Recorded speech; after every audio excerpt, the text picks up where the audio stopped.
It's Wildcats Wednesday, Tucson. So let's all bear down and let them know who's who.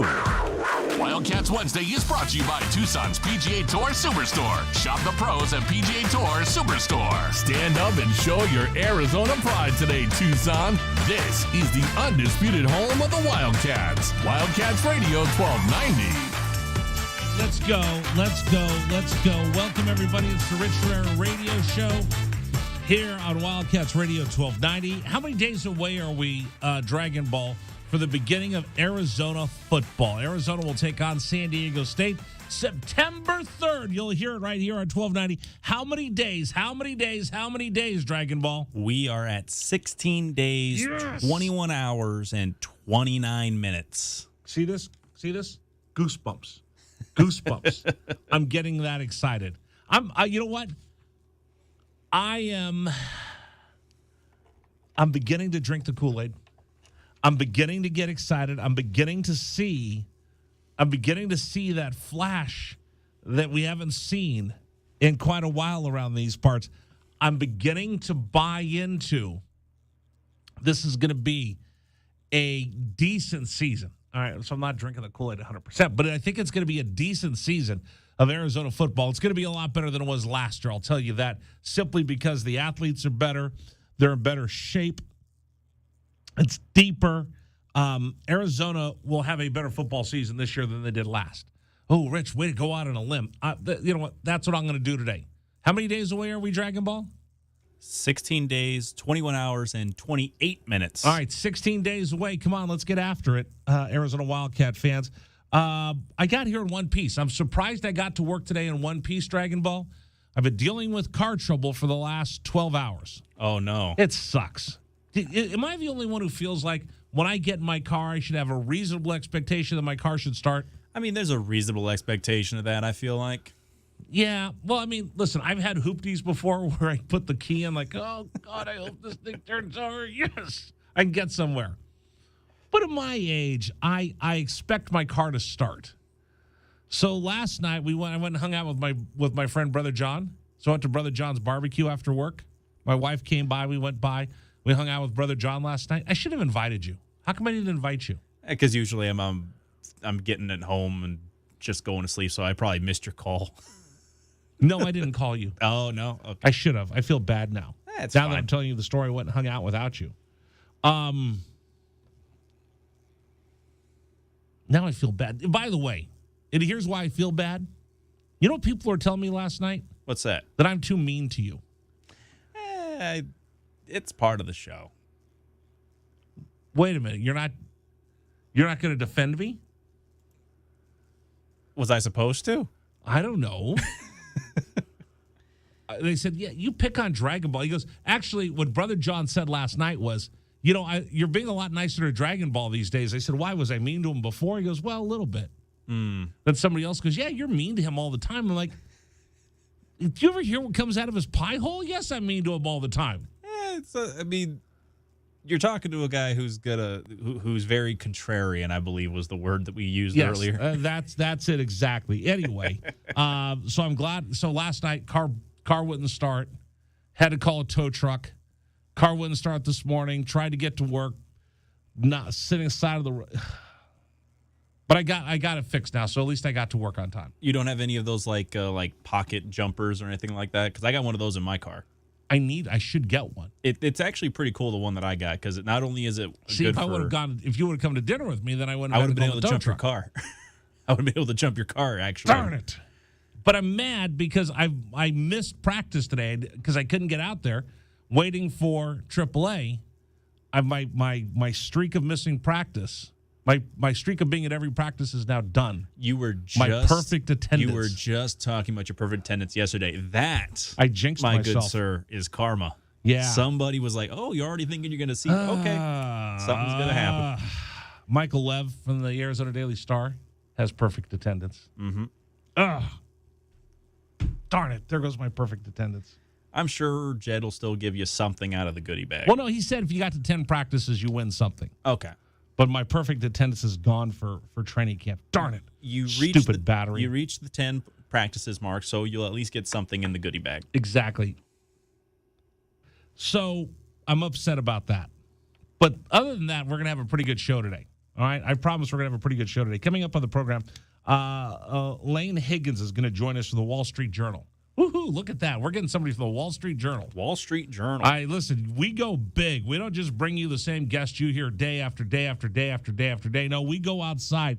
We find you big-time guests that matter to come on this radio show. Mm-hmm. She wrote this wonderful piece in the Wall Street Journal about how the travel could affect the Bruins and the Trojans now that they're backstabbers and traitors. So she's going to join us coming up on the program today. I thought it'd be appropriate because we're going to talk about UCLA today. They have to face the music with the Board of Regents in California. They do, but from what I understand, I think it was I think Gavin Newsom said he wasn't going to be at that meeting, I think. Well, never mind. No politics. Zip it. Stop. Nope. Stop. Don't. Shut up! Shut up! No politics. Promise. Let's get to our text question of the day. Text me, please. I will text you. All right, here's our text question of the day. The reason I do this is because we invested a ton of money in this company. We went big. We took all the money that this company has and we invested it in a text line. So they're telling me that if we spent all that money, you guys got to use the text line. So here's the number, 520-848-1290, 520-848-1290. Text the word RICH to 520-848-1290. The text question of the day, will the Bruins ever come back to the Pac-12? Will the Bruins ever come back to the Pac-12? USC's gone. They're not coming back. But there is a path for the Bruins to come back, and I'll walk through that for you coming up here on the program. But do you think, honestly, we'll ever see the UCLA Bruins back in the fold in the Pac-12? Send the word RICH, R-I-C-H, to 520-848-1290. Send RICH to 520-848-1290. Let's see what's rattling around in my big old head, shall we?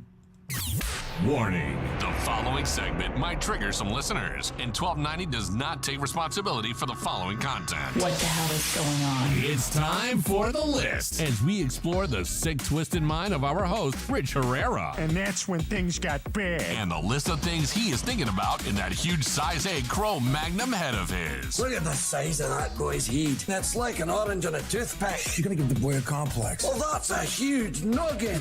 Has its own weather system. All right, here's what's rattling around in my big old head today. Day 12 of Arizona football camp. Rich Herrera made 11 of the 12 so far. Didn't make today because of my stupid battery. You know how much that thing cost?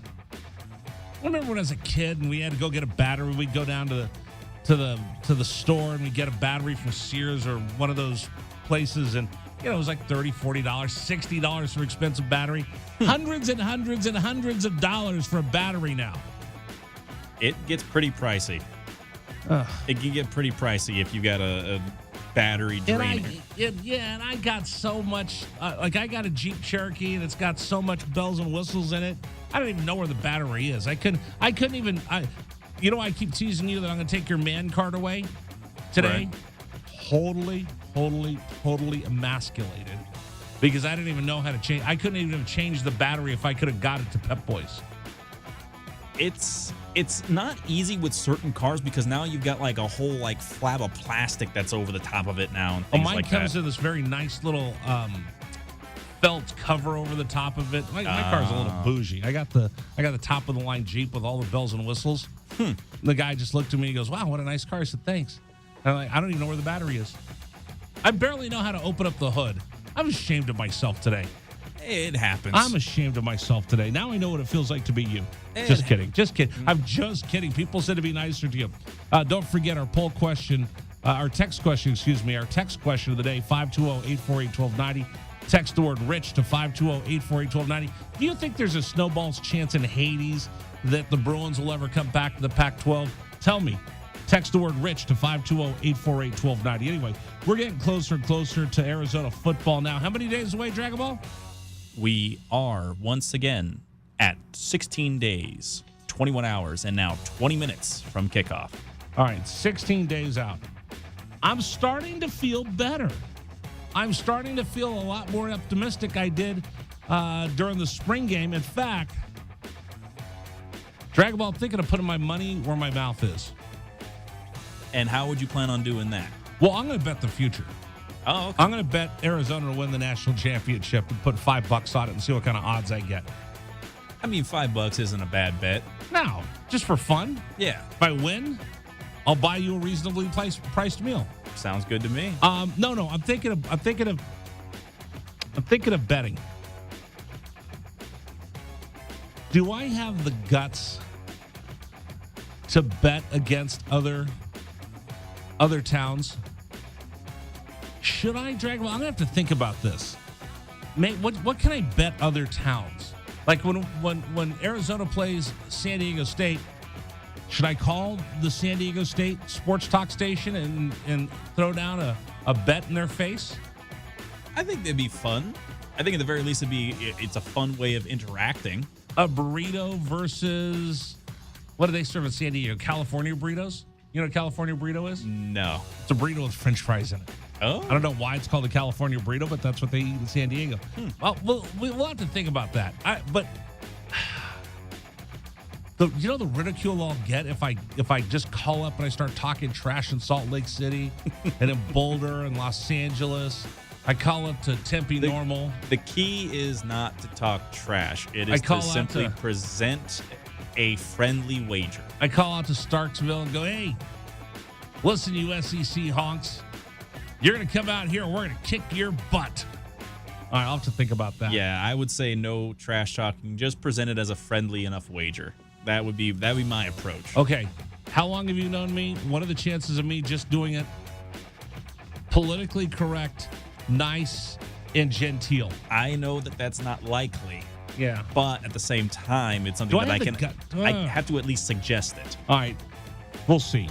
College football. The College Football Board of Directors, or whatever they call themselves. I have the story right here.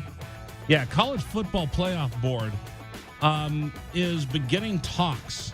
They brought it up ever so lightly that maybe the College Football Playoff should break away from the NCAA. Wow, great. Good job, fellas. Let's just kill college sports. Good job, you guys. Good job, you guys. I don't know why. I used the word nihilist the other day. You know, someone who doesn't believe in anything. Yeah. These are football nihilists because they keep talking about, well, let's break away from the NCAA. And you get talk show hosts and you get columnists and you get media members like, that's a great idea. Folks, be careful what you wish for, you morons. If college football breaks away from the NCAA, that will break the model of all of college athletics. Let me ask you this. If we had college football break away from the NCAA and it basically just became minor league football, how many people are going to watch it? How many people are going to watch minor league football? The reason we watch football is because it's associated to universities that we love the tradition of college football. Which, there was one of these startup leagues. Maybe it was the old XFL or the Elite. Oh no, it was the Alliance of American Football. Said, you know what, we're gonna try to capture the imagination of those football fans of some of those great college towns. Have you ever noticed how many times you get a startup league and they put a team in Birmingham, Alabama? Why is that? Because they go, wow, down in Alabama, they're big football fans. So let's put a team down there and we'll capture the imagination of the football fans down in Alabama. No, they're not football fans that live down in Alabama, folks. They're Alabama Crimson Tide fans. They're not going to root for something that doesn't have the Crimson Tide associated with it. And if you break away from the NCAA, as much as I hate the NCAA, if you break away one day, then that's eventually going to lead to you breaking away from the university. And once you break away from the university and you have minor league college football, well, no, take the college out of it, just minor league football. How many people are going to watch? About the same amount that watch the G League and watch the California League and the Carolina League and the Pacific Coast League. You remember the other day when we were sitting around the bar, we were all watching PCL baseball, right? We didn't do that? Nah. Didn't you go with me to Bob Dobbs the other day so we could watch the G League? No. Could have sworn that was you. Oh, yeah, that wasn't me either, because nobody watches it, stupid. Oh. By the way, they are talking about today in their discussions, boy, did we leave some money on the table by not expanding the college football playoffs. Mm-hmm. The veto votes came for the Pac-12 and the Big Ten. I wonder why the Big Ten voted no. Oh, yeah.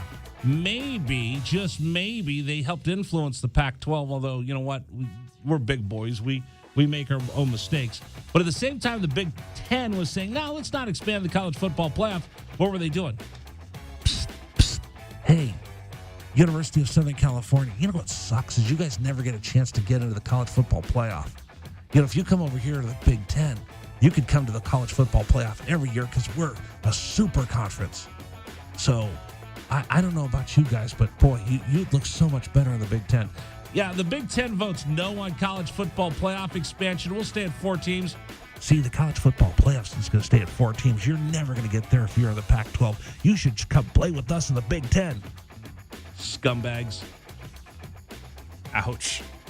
Am I right or am I wrong? Oh no, it's Double a ploy. Dealing, duplicitous. Duplicitous is the word. It's a term you can definitely throw at them. I've used duplicitous, nihilist, contrarian. Maybe I should have my car battery go out more often where I have to be focused to do the show. You're saying a lot of niche words right about now. I am using a lot of niche words. We talked about UCLA facing their Board of Regents today.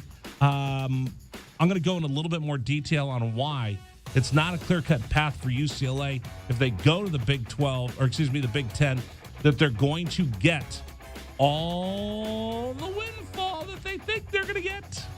It's not as the grass isn't as green on the other side of that fence, Bruin fans. I'll explain that to you coming up here in just a minute. Tomorrow. Tomorrow, Dragon Ball, I'm not going to look at you during the show. Right. In fact, we're going to cancel the Dragon Ball cam. Oh, we're canceling the cam for the whole thing, aren't we? No, just your camera. Your grandma's going to be upset. Oh, that's right. Yes. Tomorrow, we're going out on the road. We're taking the show out on the road. We're going to go to Illegal Pete's. We're going to broadcast live, and what we're doing is we're beta testing our streaming video for Bear Down Fridays. Right. So last year I was out of the patio and it was okay, but the line at Illegal Pete's is always cranking. Oh, yeah. And I felt like I was getting in the way. So this year they're going to put me up on the balcony. And I'm going to get T-shirts. I'm going to throw T-shirts to people down on the ground. Oh, boy. I'm going to see if I can get beads to throw down to the ground one day. Be careful. Why? Be careful with that. Is that bad? Well, no, because I just thinking, like, you don't want that really heavy beads. No, Because then you no. don't want to hit somebody in the eye or something like that. Like, even a T-shirt, you know, if you hit somebody in, like, the right spot. You think I can get a T-shirt cam? Shoot T-shirt? it from Illegal Pete's all the way down to main gate? Like a T-shirt cannon? Yeah. I don't know. You could think about it. I don't know. I wonder if they give us one. No, because they spent all the money on the text line. That's right. So, by the way, the text number to join us, 520-848-1290, 520-848-1290. Text the word rich. Will UCLA ever come back to the Pac-12? Once I run through the numbers, you'll go, I wonder maybe one day if they will. Anyway, we'll go to Illegal Pete's tomorrow, and we're going to beta test our video capability because we're going to start taking the show out on the road. We're going to stream, and we'll have less Dragon Ball. Is your grandma going to be upset? I'm sure she'll be all right. Maybe you could FaceTime with her during the show so you can see her mijo. Maybe so. All right. That's what's rattling around in my big old head today. Hey, don't forget, if you're Arizona's biggest fan, we have a opportunity for you to win 4 football season tickets. Go to wildcatsradio1290.com. Turn in a photo showing your best representative. What? Submit a photo that best represents your Wildcat fandom. What's that mean? Like Bill Walton says? Oh, the little Wildcat hiss. I don't know if you could do that in a photo. You can't go. You can make the pose at the very least. I don't think the sound is going to carry in a photo.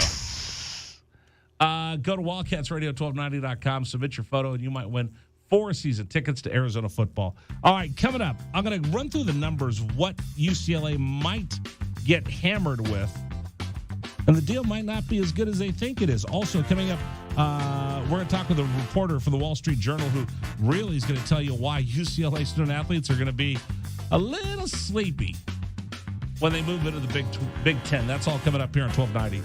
This is the Rich Herrera Radio Show. Now streaming on Facebook Live and YouTube At Wildcats 1290. and our website, wildcatsradio1290.com. Terry crosses middle, handed to Matherin between the rings. Over for Creasa. Checked by Campbell. High screen from Koloko. Creasa around it, drives right. Throw it for Koloko, who slams it down for 2. Lamb set. And the pitch to Susak, driven out towards right field. That is going to get down for a base hit and go all the way to the wall. Casagrande headed for third. They're going to wave him around. He's coming home, and the Wildcats have tied it up.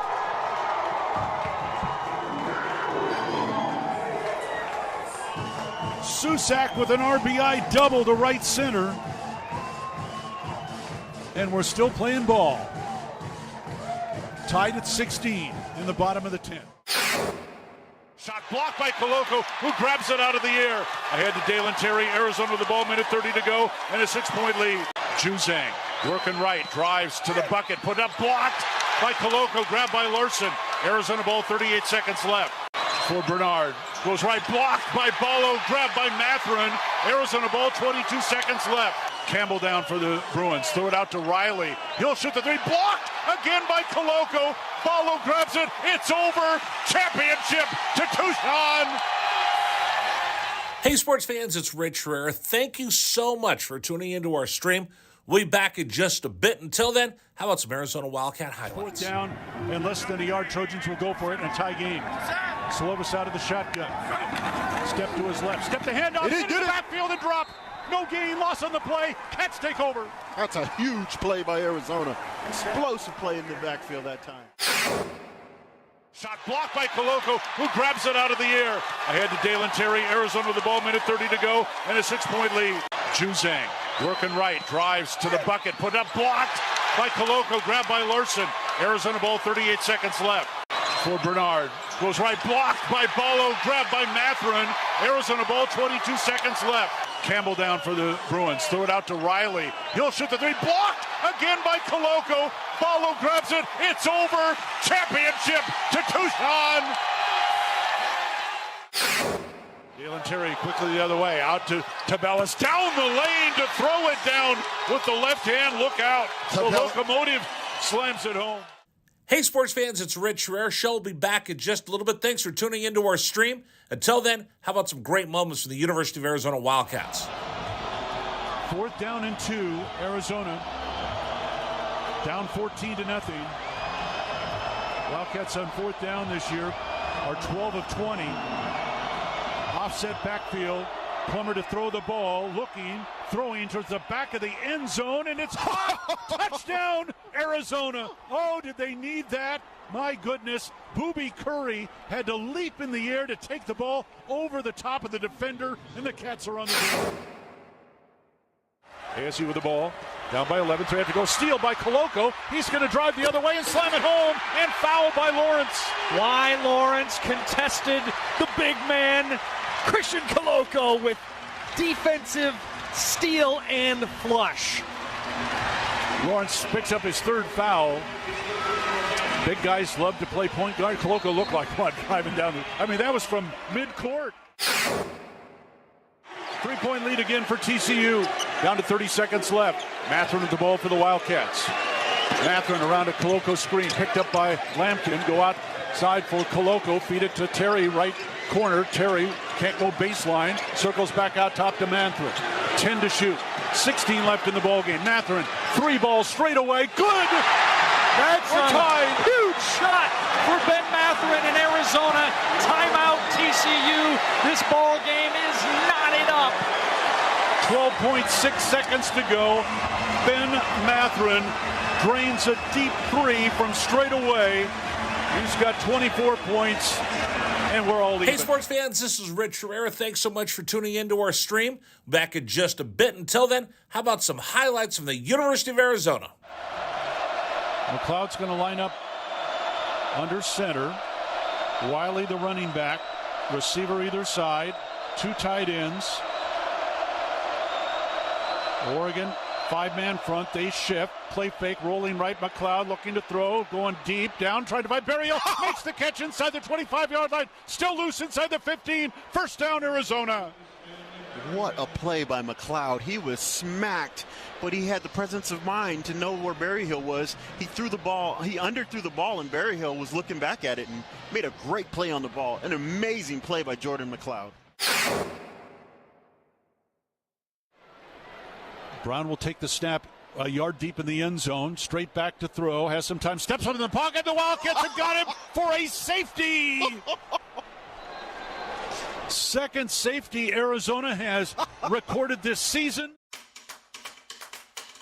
Rich Herrera on Wildcats Radio 1290. Rich Herrera Radio Show rolls on. Don't forget, coming up on Friday, Casino del Sol's Fiesta Buffet. You can get a $50 gift card for just $25. It's our sweet deal of the week, 8:30 a.m., Wildcats Radio 1290.com. All right, coming up in just a minute, we're going to have a writer on from the Wall Street Journal. She wrote an excellent piece when it comes to the toll that USC-UCLA joining the Big Ten is going to have on the UCLA student-athletes, and how much class they're going to miss and what the travel is going to be like. We're going to talk to her coming up here at the bottom of the hour right after Dragon Ball's update. But I've been looking around, and as the UCLA Bruins go before the Board of Regents, Gavin Newsom's not going to be there. Okay, whatever. But the rest of the Board of Regents, UCLA is going to have to explain to themselves why they're leaving the Pac-12 conference. And even more importantly, why are they leaving behind the Cal Golden Bears? Because they're all, again, part of the same university system. And it's going to cost some money for the Cal Golden Bears when they leave. When they leave, it's going to cost serious dollars and financial hardship to the University of California system. Remember, I think UCLA is in the hole about $40-50 million because of the pandemic. Cal's in that same situation. So I've been looking around and looking at different figures that people have been throwing out here. Here's the estimated increase in overhead for the UCLA Bruins. $7 to $10 million extra a year in travel. Right now, and when you hear the writer from the Wall Street Journal, she'll explain right now, the most that a school has to travel is from one time zone to another. You go from Pacific to Mountain when you go to Utah and Colorado. All the rest are all in the Pacific time zone, depending on when the time of the year is in Arizona. But it's all one or two time zones.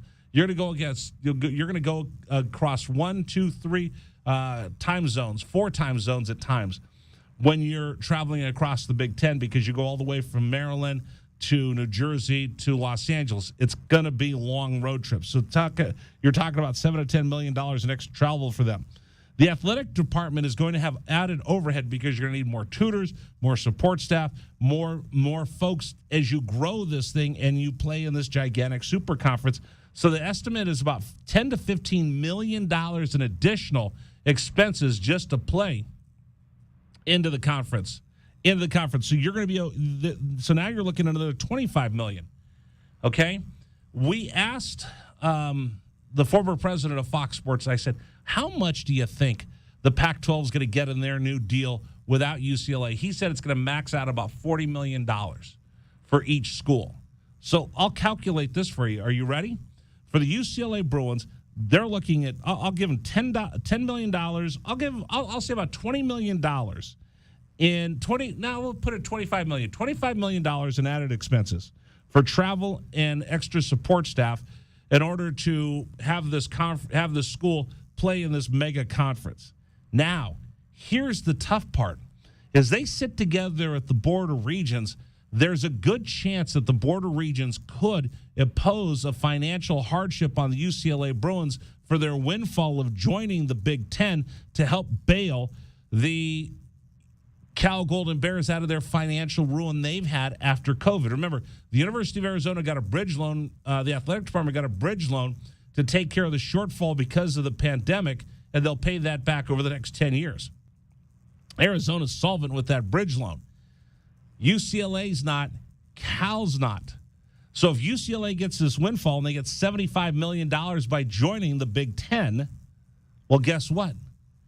If they have to take on an additional $25 million in travel, in support staff, and the University of California system says, you know what?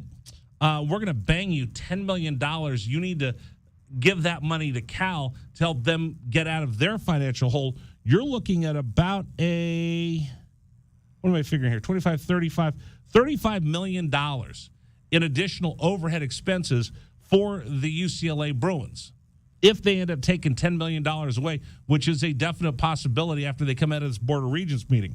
So now that $75 million windfall the Bruins were going to get could look closer to $35 million away, $40 million, about the same they get if they stayed in the Pacific 12 Conference.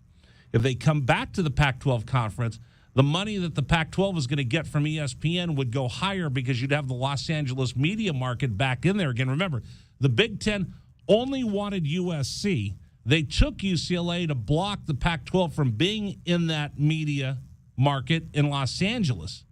UCLA comes back, I bet you would get more than $40 million per school in media rights.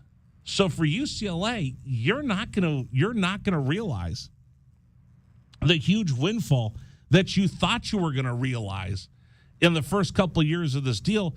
So does it make a lot of sense, especially if the state of California is going to drop the hammer on you?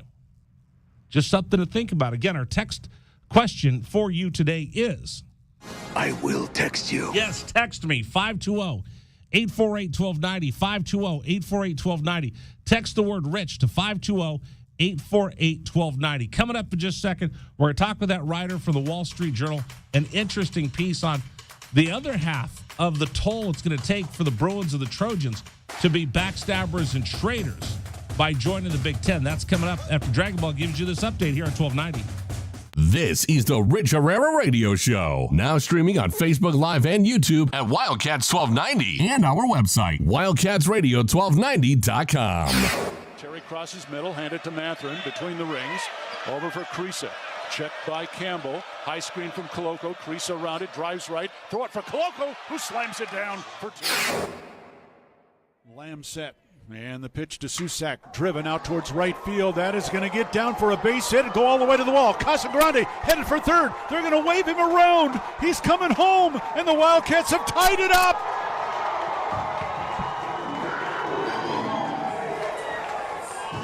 Susak with an RBI double to right center. And we're still playing ball. Tied at 16 in the bottom of the 10th. Shot blocked by Koloko, who grabs it out of the air. Ahead to Dalen Terry, Arizona with the ball, minute 30 to go, and a 6-point lead. Juzang working right, drives to the bucket, put up, blocked by Koloko, grabbed by Larson. Arizona ball, 38 seconds left. For Bernard, goes right, blocked by Ballo, grabbed by Mathurin. Arizona ball, 22 seconds left. Campbell down for the Bruins, throw it out to Riley. He'll shoot the three, blocked again by Koloko. Ballo grabs it, it's over. Championship to Tucson. Hey, sports fans, it's Rich Herrera. Thank you so much for tuning into our stream.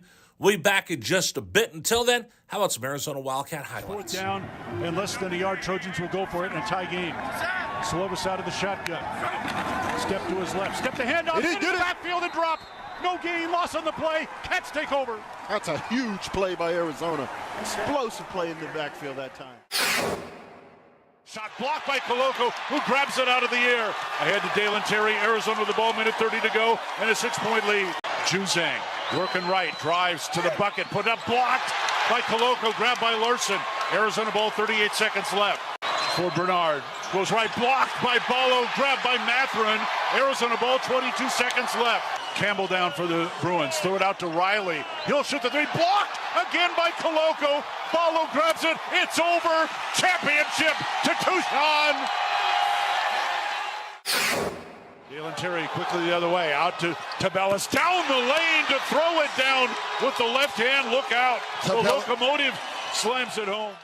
Hey, sports fans, it's Rich Rare. Show will be back in just a little bit. Thanks for tuning into our stream. Until then, how about some great moments from the University of Arizona Wildcats? 4th down and 2, Arizona. Down 14-0. Wildcats on 4th down this year are 12 of 20. Offset backfield. Plummer to throw the ball, looking, throwing towards the back of the end zone, and it's caught! Touchdown, Arizona! Oh, did they need that? My goodness, Booby Curry had to leap in the air to take the ball over the top of the defender, and the Cats are on the field. ASU with the ball, down by 11, 3 have to go. Steal by Koloko. He's going to drive the other way and slam it home, and foul by Lawrence. Why Lawrence contested the big man, Christian Koloko, with defensive steal and flush. Lawrence picks up his 3rd foul. Big guys love to play point guard. Koloko looked like what, driving down that was from mid-court. 3-point lead again for TCU. Down to 30 seconds left. Matherin with the ball for the Wildcats. Matherin around a Koloko screen, picked up by Lampkin. Go outside for Koloko. Feed it to Terry, right corner. Terry can't go baseline. Circles back out top to Matherin. 10 to shoot. 16 left in the ballgame. Matherin, 3 balls straight away. Good! That's We're tied. A huge shot for Ben Matherin in Arizona. Timeout TCU. This ball game is knotted up. 12.6 seconds to go. Ben Matherin drains a deep 3 from straight away. He's got 24 points, and we're all even. Hey, sports fans, this is Rich Herrera. Thanks so much for tuning into our stream. Back in just a bit. Until then, how about some highlights from the University of Arizona? McLeod's going to line up under center. Wiley, the running back. Receiver either side. 2 tight ends. Oregon, 5-man front. They shift. Play fake, rolling right. McLeod looking to throw. Going deep. Down, trying to find Berrios. Makes the catch inside the 25-yard line. Still loose inside the 15. First down, Arizona. What a play by McLeod. He was smacked, but he had the presence of mind to know where Berryhill was. He threw the ball. He underthrew the ball, and Berryhill was looking back at it and made a great play on the ball. An amazing play by Jordan McLeod. Brown will take the snap a yard deep in the end zone. Straight back to throw. Has some time. Steps up in the pocket. The Wildcats have got him for a safety. Second safety Arizona has recorded this season. It's a 24-12 ball game, and the Cats will get the ball. That's big Pulling time. on the field is a safety. Yes, that's big time by Arizona. That time defense did a great job of just closing the pocket from the inside, and then the pressure on the outside by Abear. They just got him. They just got there. They won their blocks that time. Excellent job by Arizona defense and really changing the momentum of this game.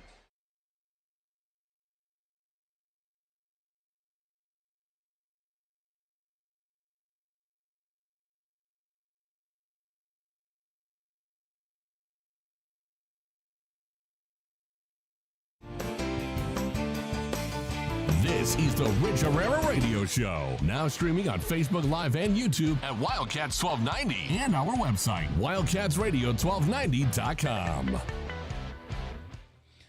We continue with you here on CBS Sports Radio. Thanks for joining us. We've been talking about college football and this whole trend and the realignment and all the rest. There's a wonderful piece in the Wall Street Journal by Lane Higgins, and it talks about how this unforeseen consequence of the Bruins and the Trojans going into a mega super conference will affect the student athletes that will have to go to class and will have to study and might even have to take tests while riding cross country on jets. I found it fascinating. I wanted to share with everybody around the country. So let's run out to our guest hotline. Joining us right now from the Wall Street Journal, Lane Higgins, our special guest here on CBS Sports Radio. Lane, how are you? I'm doing great. Thanks so much for having me. I'm glad to be here. Thank you so much for coming on the radio with us. So for the folks that haven't seen it yet in the Wall Street Journal, give us a little thumbnail of the piece that you wrote that I thought was just completely fascinating and a story that people need to think about. Sure thing. So when the news first came out that UCLA and USC were going to be going to the Big Ten, my first thought was, holy cow, that's a lot of travel for all of these athletes. And it's not like they're not traveling any right now. I mean, they're going about 1,000 miles to get up to the schools in Washington, and oftentimes they have non-conference tournaments as far as, the East Coast or out in Hawaii. So it's kind of like any sort of travel that they do is going to be adding on to the amount they already have. And, if you ask around with these athletes, they're already pretty much stretched thin when it comes to, missing classes, trying to juggle majors and what they can do, because if you have a game on a weekday, odds are you're traveling the day before. So it's not just one day of class you're missing, it's two. And, you're often taking tests on the road or having a hotel lobby be your, test center with the assistant coach proctoring it. Like, it's not ideal situations for a lot of these athletes. And it basically just means that both, the quality of the academic experience that they're going to be getting is sacrificed, as well as, the quality of physiological performance that they're going to get, just because you're not always going to be able to travel, one day for every time zone you change, especially when you go as far away as places like Maryland and Rutgers. I worked in Major League Baseball, so I didn't travel on every road trip, but I was on a fair amount of charters. And even on a charter, even staying at the best hotels and being on buses and having everything catered to you, you feel like you're exhausted. It's almost like when we go on vacation, we need a vacation from our vacation. Now you add in for all these kids. This is crazy.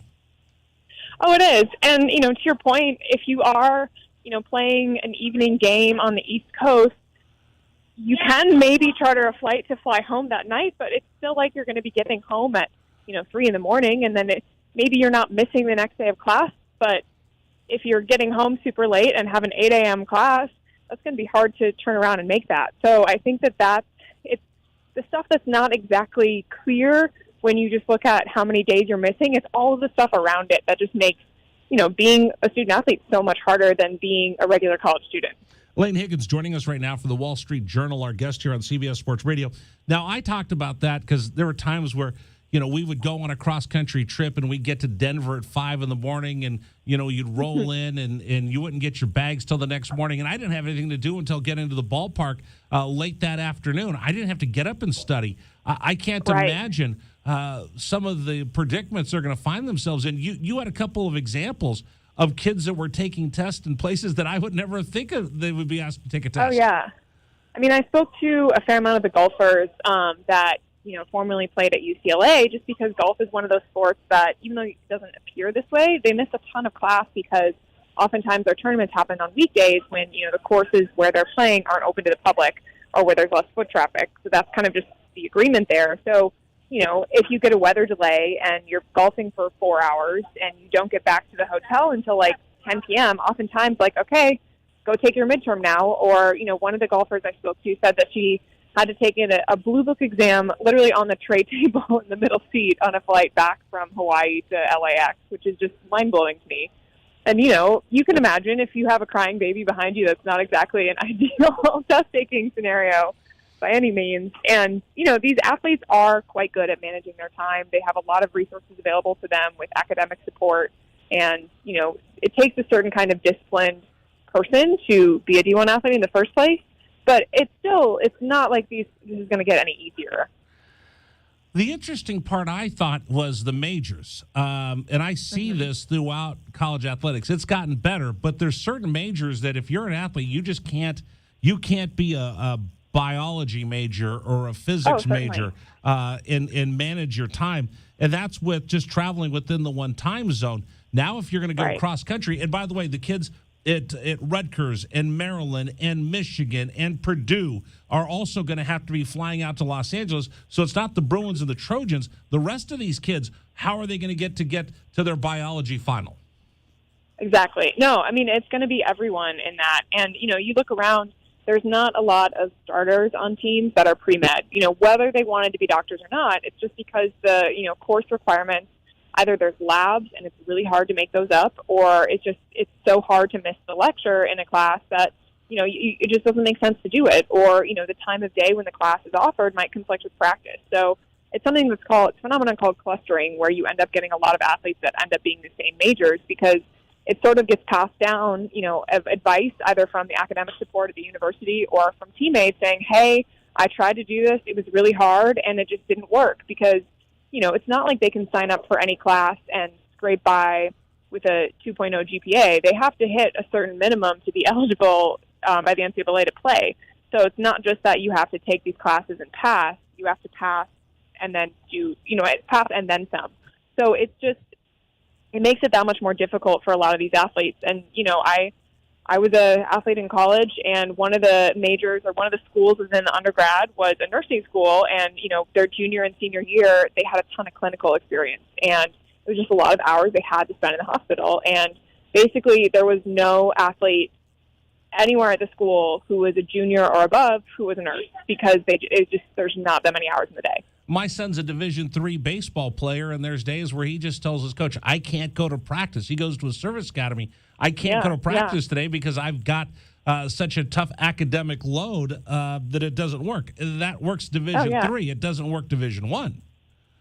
Oh, certainly. And, back in the day, I look back at the schedule that we kept, and I just didn't sleep. I was a walk-on. I was not a starter, and I think that if I had been more serious about my sport, I wouldn't have been able to do as much as I did academically, just because, I was functioning on 4 or 5 hours of sleep every night, and, I was a swimmer, so we had early morning practice, and, obviously your performance is going to take a hit. When it comes time to have your big competitions, you make an effort to, get more sleep and do that, but for the vast majority of the time, you're kind of walking around college like a zombie, and, I would say a lot of these athletes are probably right up against their limit of the amount of things they can squeeze into a day. And, it's not to say that there won't be people that will succeed once you have more travel and you have harder demands. It's going to be that much tougher.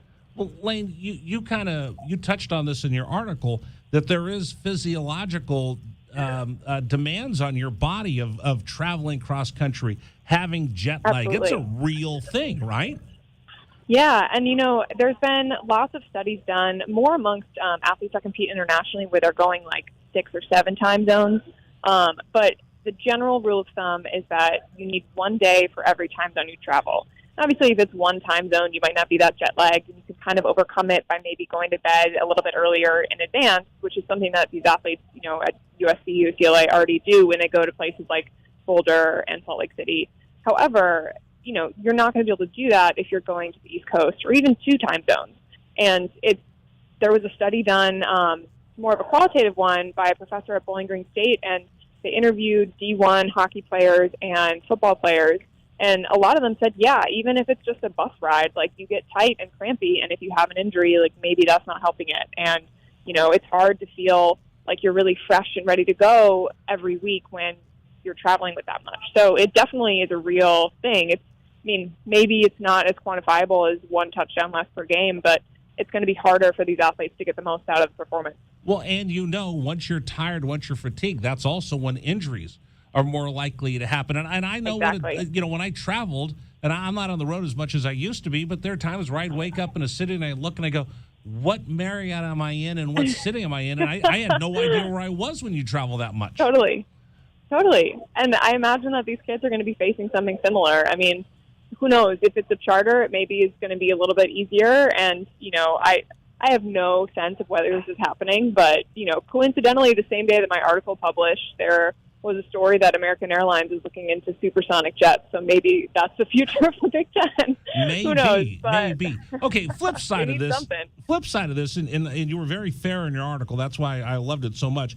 You did present the flip side of this from schools that are going, well, wait a minute, post-COVID, we figured out everything. We know how to do remote learning. You don't have to be in the classroom. You could take your test online. And we've seen remote learning for the last couple of years. They go, well, maybe it's not going to be so bad, but I still don't buy remote learning being as good as actually being in the classroom. Right. Well, I think if you ask the students, they will say the quality of the education is a little bit different and maybe inferior. I think, yes, there is the infrastructure now and the resources in place where professors can make things available online, and a lot of classes are somewhat hybrid.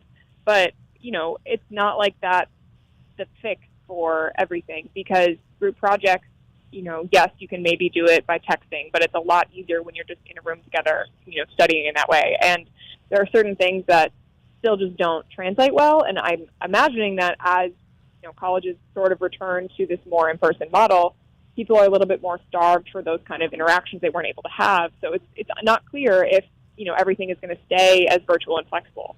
And, it's easier for a lecture class than something else, but a group discussion, if it's happening in person, you're not going to have just someone who's a face on the computer screen popping up and giving their 2 cents.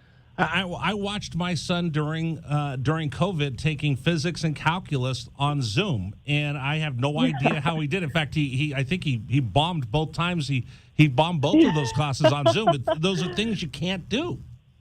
No, and it's hard. It's so hard to be able to ask the follow-up question, or if you want to have a tutor that's walking you through it and point to your, what you're writing as you're doing it. It's not.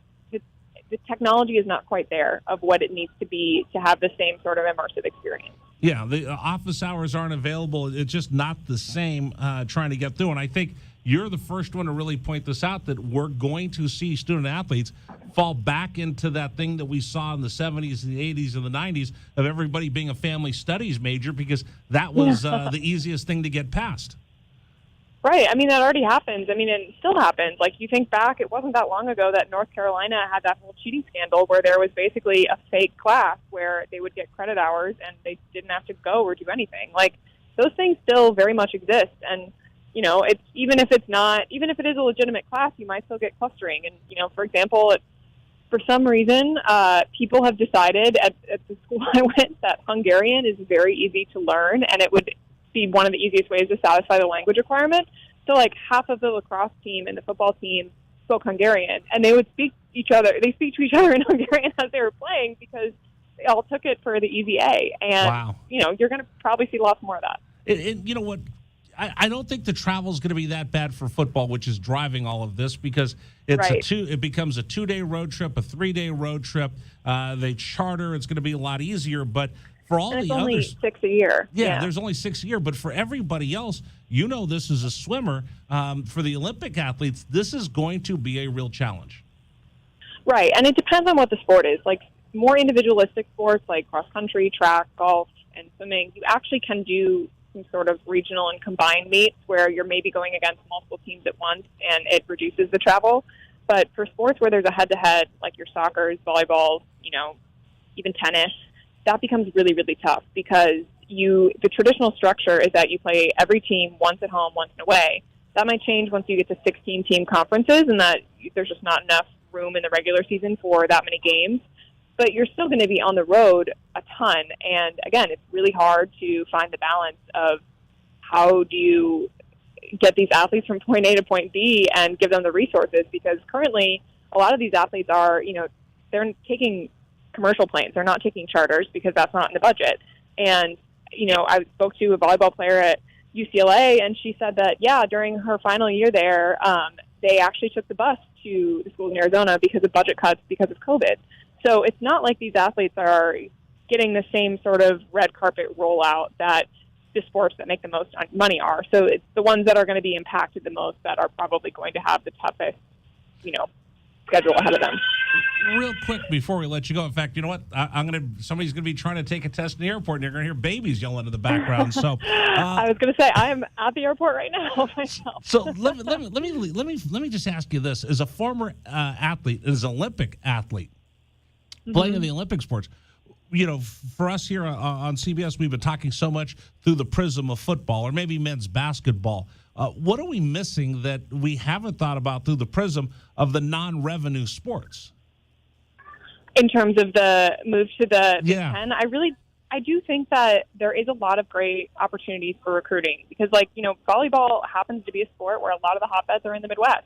And it's huge for some of these California teams, which are also, from a hotbed, to be able to play there. And I think there is a lot of great opportunities there. Maybe you get to do a little more travel, but it's definitely, you're never going to get the same amount of resources. And I think the athletes know that and they're okay with that. But boy, wouldn't it be nice if they did. And that's kind of the thought of okay, if we're going to be the ones bearing the brunt, I imagine that these athletes and these coaches are saying, all right, so tell me, how are you going to support us? Yeah, I mean that's the part where college athletics is at such a crossroads. Is it a business where men's basketball and football support everybody else, or do you invest so much in them and we start seeing some of these opportunities go by the wayside for men's and women's sports that don't bring in revenue? I think it's going to be fascinating to see what happens over the next 10 years. Elaine, I really appreciate you coming on. The article's in the Wall Street Journal. I think you need to read it. It gives you a whole different perspective of what we could be facing for some of these student athletes. I really appreciate you coming on with us today. Yes, thanks so much for having me. This has been fun. All right, thank you so much. Take care. Elaine Higgins joining us from the Wall Street Journal, our guest here on CBS Sports Radio. This is the Rich Herrera Radio Show, now streaming on Facebook Live and YouTube at Wildcats 1290 and our website, wildcatsradio1290.com. Terry crosses middle, handed to Mathurin between the rings, over for Creasa. Checked by Campbell. High screen from Koloko. Creasa around it, drives right. Throw it for Koloko, who slams it down for two. Lamb set. And the pitch to Susak, driven out towards right field. That is going to get down for a base hit and go all the way to the wall. Casagrande headed for third. They're going to wave him around. He's coming home, and the Wildcats have tied it up.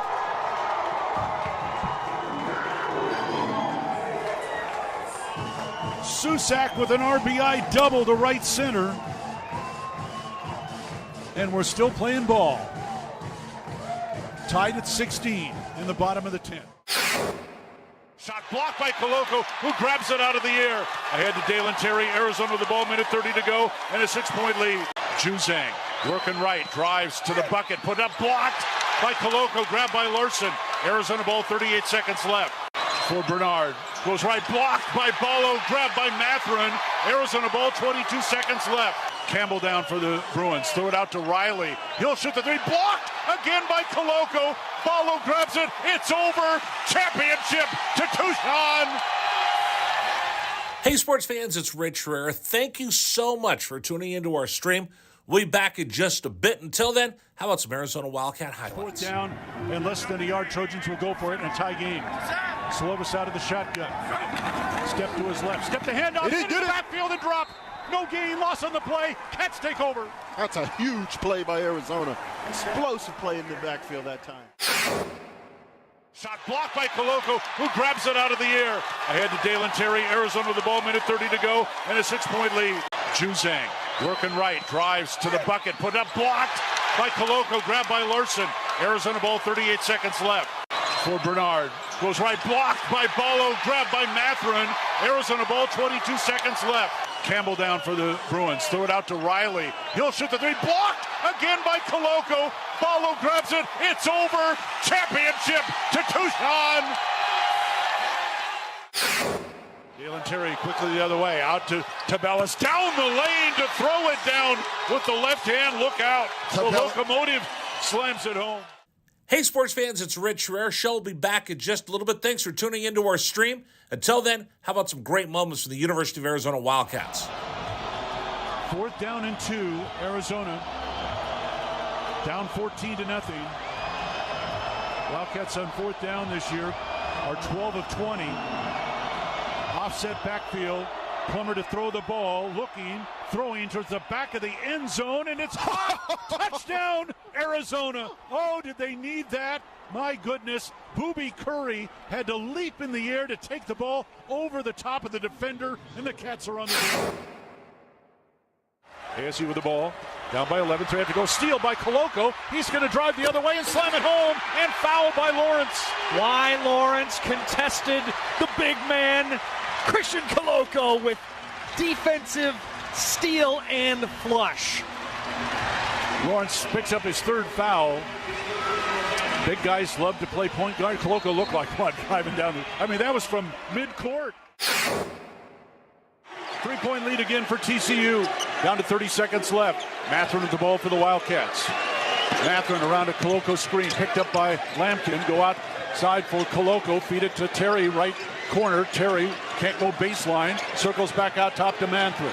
10 to shoot, 16 left in the ballgame. Mathurin, 3 balls straight away, good!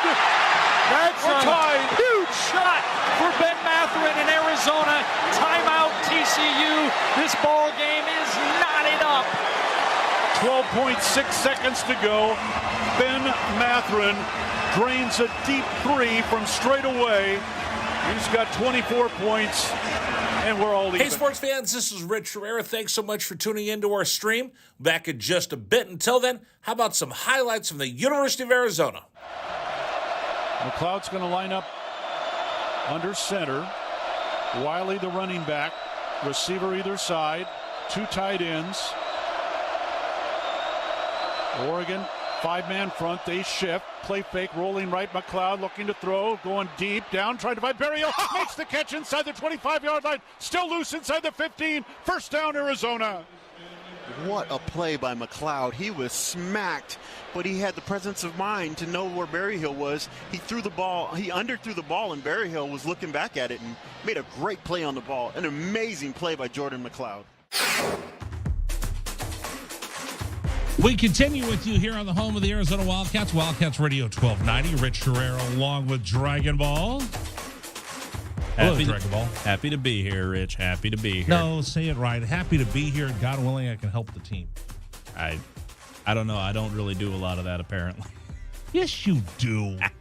Stop it. Now you're making me feel bad because Brother John told me, like, you're kind of mean to Dragon Ball. I mean, people say that, but it's not the case. It's not that bad. All right. I just wanted to felt kind of bad. Oh, you're fine. You get too worried about it. Wow. Let's see. What am I going to tell you today? What do I have to, was I supposed to talk to you about something? What was I supposed to do today? Oh, I have to tell you about a new promotion we have. And by the way, can I throw something out? Can I just explain something to folks? Go for it. So we had on Lane Higgins, the Wall Street Journal. I thought that was a fascinating conversation. I try to leverage my role at CBS Sports Radio sometimes to get extra guests to come on the program. Right. So a lot of times, because I'll fill in for Amy Lawrence, like I'm going to fill in tomorrow night for Amy again. And I book a lot of guests for that national show, and we'll record them during the day, or I can record them here and then use them later that night. So when I do these interviews and you hear me say, hey, joining us right now on CBS Sports Radio, it's not that I bump my head and don't know where I am, but a lot of times I'm able to use this show to record the interviews that I get national guests to come on, so you get to hear them here on the local show as well. Then you can hear them tomorrow night on CBS. So just in case you're wondering, like, why? Herrera, what are you doing? Are you big leaguing me? No, I'm not big leaguing you. I just thought I'd throw that out because somebody told me the other day, like, I don't get, like, some of the interviews you say 1290 and then some of you say CBS, so I'm just able to use them in both places since I host both the shows. Right. So tomorrow I'm going to talk a lot about how much I don't like UCLA and USC on the network. If you're going to get the UCLA and USC fans on you, just like you did the Browns fans, I think you'll have a good collection of people that really like hearing about you. Yeah, exactly. All right, 520-848-1290, the text number to join us. Text Rich to 520-848-1290. Our text question of the day. I will text you. Yes, you will. Rich, I don't think they'll come back, speaking of the Bruins, and this is where, I don't think they will come back. And this is what ends up being the end of the Pac-12 as we know. And I think college football will turn into two conferences, the top two each making the playoffs. Thank you for the text message. Yes, UCLA will be back in the Pac. It's gonna be fun to see. I hate when people say it'll be interesting. Now I can't wait to see if they're gonna get hammered. I can't wait to see if they get hammered by the Board of Regents. Let's see. It's over. They're not coming back. Okay. No need to hold the boom box over our head. No, it's over. They're not coming back. Yeah. Okay. Anyway, if you want to text us, you can. Text the word Rich to 520-848-1290. It's time now for my favorite part of the program. And that is? Anything that has to do with you, because people keep telling me that I'm mean to you. Football is a game played by men. Big, physical men.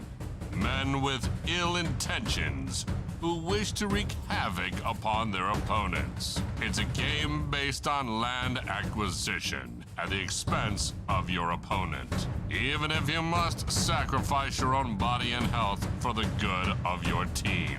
It can be brutal at times and bloody. It can be painful and punishing. It's played in coliseums in front of rabid, cheering, adoring fans with bloodlust in their eyes. The passion for football cannot be matched by anything else. So to help quench your thirst for all the latest news from the world of football, Wildcats Radio 1290 proudly presents Dragon Ball's football headlines. Hey, what's a Dragon Ball? Is that a cartoon or something?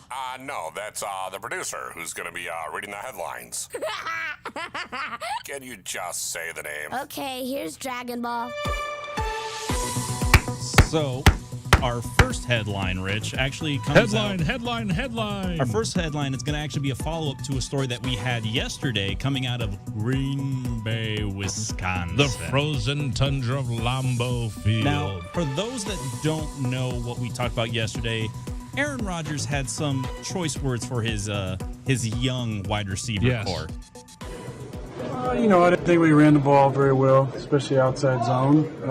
Thought we were pretty good. Had some opportunities. A lot of mental errors, a lot of pre-snap penalties. So kind of in the theme of camp, simple plays, we're messing up. So it's good to do it against another team. I like the energy from the first unit, but a lot of mental mistakes. Aaron, at what point does that become a concern that it might carry over to the start of the season? It's good. It's good we do it in practice. So it's unfortunately some of the same guys. That's repeat mistakes are a problem. So we just got to clean those things up a little bit.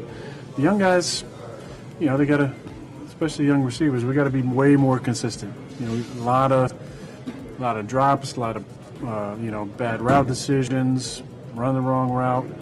So we gotta get better in that area. So wow, that's leadership right there, folks. Yes, instead of walking over and saying, "Come here, kid.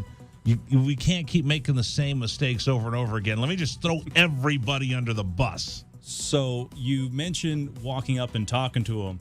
Guess what the Packers' young wide receivers did today? What's that? Apparently, reports coming out of Green Bay is that they went ahead, the young wide receivers met up with Aaron and talked to him personally about those comments. Oh, so they called out Aaron Rodgers. Mm-hmm. Wow. Well, they went ahead and it can come off that way. One of the rookie receiver, Samori Toure, he said it was really just giving us advice, basically letting us know the Green Bay receiving core has always been held to a super high standard. All the legends who have been through here, it's just about us carrying that standard and stepping up. So I guess they talked with Aaron, asked him what was up with you doing that through the press. Wow. And Aaron was just like, hey, this is just what our wide receiver core has always been known for. Going back to the days of, Sterling Sharp, you go back even further than that with a couple of James Lofton. It's just these guys at wide receiver in Green Bay are known for being I want to make sure great. I got that right. So Aaron Rodgers throws them under the bus in a game that he doesn't even play in. Yes. So then the wide receivers come back and go, dude, what's up with you calling us out like that? Mm-hmm. And confront him. And then the end product was? We just need to hold up the standard. Who says that? The wide receivers? The wide receivers. But after they call and they all get in his grill. Well, it was all that they were instructed to report to the quarterback meeting room at 8:45 in the morning. Oh, okay. So I'm going to make sure I got this right. So Aaron Rodgers calls him out. The wide receivers are then brought before the quarterback room to explain themselves? At 8:45. 8:45 isn't crazy. Because they get there early. Right. I mean, they're practically living on the camp as it is anyway. Right. I don't think that's great leadership. I mean, accountability is one thing, but here's again, I brag about my son all the time. One of the things he's learned as a midshipman is you praise in public, you correct in private. Mm-hmm. Praise in public, correct in correct in private. So I just saw this new book that just popped up on my phone. It's called Mastering the Art of Command. Admiral Chester W. Nimitz, The Victory in the Pacific by Trent Holm. Maybe I should send an autographed copy to Aaron Rodgers so we can learn how you're supposed to lead. And it's not by calling people out and making them look bad. Not through the press. Wow. What again, remember, for those of you that are leading companies and you have people, what do? You praise in public and you correct in private. Oh, maybe that's why people say that I'm mean to you, because I just yell at you in public. It could be that. You know I love you. I do. No, in the Julius Holt type of way. Yes. I'm using that. I'm keeping that thing alive. Mm-hmm. That Julius Holt legacy thing that Lamont Hunley taught me about. Yep. Don't be afraid to tell people how you feel about them. Mm-hmm. Dragon Ball, I love you. I appreciate it, Rich. I love you too. What else do you got? So this one coming out of joint practice between the Panthers and the Patriots. Yeah, this one was crazy today. There was practice fights happen. You're going to get into fights. People are mad and tired and grouchy. Yeah, and sometimes you're going to get into a fight with another team. We fight here in the studio. Right. And the other day, I've never been a big fan of joint practices as it is anyway. I mean, if you're going to have a preseason game, have a preseason game. I feel like joint practices aren't really a good way to evaluate your own team. No, but it's a way to get work in where you change things up and you break up the monotony of camp. I understand that, because then you get to hit somebody with a different uniform, right? And it's in more of a controlled atmosphere as opposed to a preseason game where somebody could get hurt. What's the kid's name in New York? Zach Wilson. Yeah. So at least in a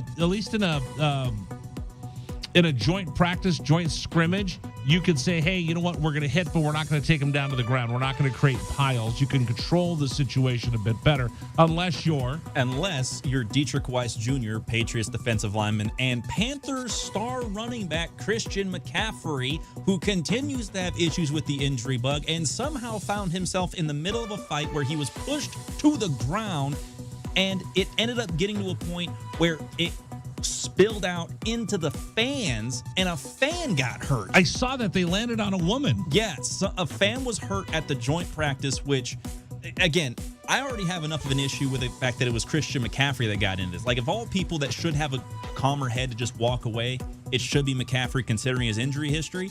But the fact that this spilled out into the fans, I'm not going to call them the stands because there wasn't really any stands to have, but when it spills out and a fan gets involved, that's bad news. That's a bad look for everybody. Well, wait a second, because, again, this is the media writing. Was she involved, or was she an innocent bystander where they rolled over on top of her? She got involved in the fact that she ended up a result of what happened in the fight. Right, but that's not the same. Right. That's not the same. That's a little bit different than a fight that breaks out like the Malice in the Palace. Oh yeah, no, they're not jumping into it. No, yeah. So they landed on her foot. Her foot got swollen, and she gets Patriots tickets. Yes, good for her. At least she got something out of it. But at the same time, that's okay. So I have to ask you this, knowing what a big, ginormous Steeler fan you are, right? If you were in practice and the action spilled into the stands and they just happen to land on top of you and they break your arm, how excited would you be? Not that excited. My arm's broken. But it was a Pittsburgh Steeler that broke your arm. It doesn't really matter who broke my arm. It just matters that my arm is broken. Then Mr. Rooney comes up and says, oh, Dragon Ball, sorry you got hurt. Let me give you a Steelers jersey and season tickets for the year. How excited would you be? I'd be a little perturbed because I don't live in Pittsburgh, so those tickets will be worthless. Now you know why I'm always mean to you. Shut up! Shut up! Shut up! Like I gotta sell all those tickets. Shut up! Shut up! They're no use to me. All right, Dragon Ball, we're going to invite you to come on the charter with us for one game because you got your arm broken by one of our players. We're going to give you a custom jersey with your name on the back. That's fine. And we're going to let you hang out with Terry Bradshaw. That's fine. I'll take that. Would you be excited for that? Yeah, I'd be excited for that. If I'm the woman, this is a story I can tell the rest of my life. Oh, One time I went to camp and some big old football player landed on me, and then they gave me tickets. I mean, absolutely, it's a story you can tell, but it's definitely one that you just you really wish you were just slightly to the left. You didn't get landed. But then you're not going to get the tickets. Well, the foot's still going to hurt, though. I'd rather not get injured, period. That's just me, because I'm a wimp. I've never broken a bone in my body. I'd rather not have that happen. I'm just saying. Don't do anything unusually stupid. Try not to. You could have gone on the charter. You could have hung out with Terry Bradshaw. Could have. Well, Terry's too busy doing pregame shows. He can't join the team on a charter anymore. I'm just saying. All right, what else do you got for me? So the last one that I want to give you is that we have our senior finalists for the 2023 Hall of Fame. Linebacker Chuck Howley, defensive tackle Joe Klecko, and quarterback Ken Riley. Of the names that were not put on the finalist list, though, Ken Anderson, legendary Bengals quarterback. Randy Gradishar, one of the original human erasers at linebacker for the Denver Broncos. Bob Kuechenberg, whom I would argue... Wait a minute, what is this? This is the senior finalist list. For so for the Hall of Fame. Okay. Yeah, for Hall of Fame. Bob Kuechenberg, whom I would argue would probably be in consideration for the best guard of the 70s and early 80s. You can put him in that conversation. He played next to Jim Langer and Larry Little, one of the guys that made that Dolphins team so good back in the time. And another guy, Sterling Sharp, who we were just talking about with the legendary the Green Bay Packers wideouts, and Everson Walls, who I continue to be surprised that Everson Walls doesn't get some recognition for the senior vote. It keeps me up at night. For me, it's interesting because I've been arguing on behalf of Randy Gradishar and Bob Kuechenberg for a while now. Those two guys, I feel at the very least. The other day I was over when at Boston. When it comes up. The other day I was over at Boston's over Marana, and I got thrown out because we were fighting over that. Some guy said, "What's your guy's name?" Who are you talking about? Randy Gradishar and Bob Kuechenberg. Yeah, somebody was talking about Kuechenberg the other day, going, he doesn't belong in there. I go, oh, yeah, let's go. And we ended up throwing down. I got kicked out. I almost got arrested. I'm just telling you, these are guys that definitely I don't think you can tell the story of the NFL without guys like Randy Gradishar and Bob Kuechenberg. Definitely not Kenny Anderson. Kenny Anderson was the first quarterback to really take and control the West Coast offense when the great 49ers head coach, you're a 49ers guy. Bill Walsh. Bill Walsh. That was the offensive coordinator back in Cincinnati. Kenny Anderson was the guy who really made that offense go. Boy, that is a good point. Just saying. I'm just saying. Are you done now? Yeah, that's it. Okay.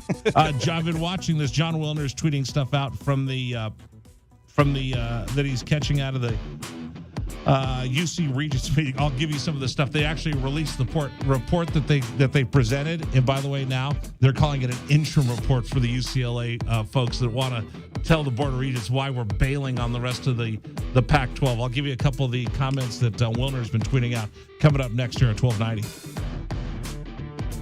This is the Rich Herrera Radio Show. Now streaming on Facebook Live and YouTube at Wildcats 1290 and our website, wildcatsradio1290.com. Terry crosses middle, handed to Matherin between the rings.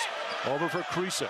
Checked by Campbell. High screen from Koloko. Creasa around it, drives right. Throw it for Koloko, who slams it down for two. Lamb set.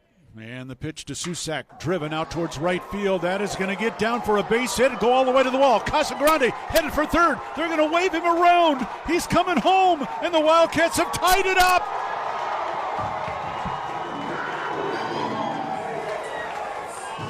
Susak with an RBI double to right center.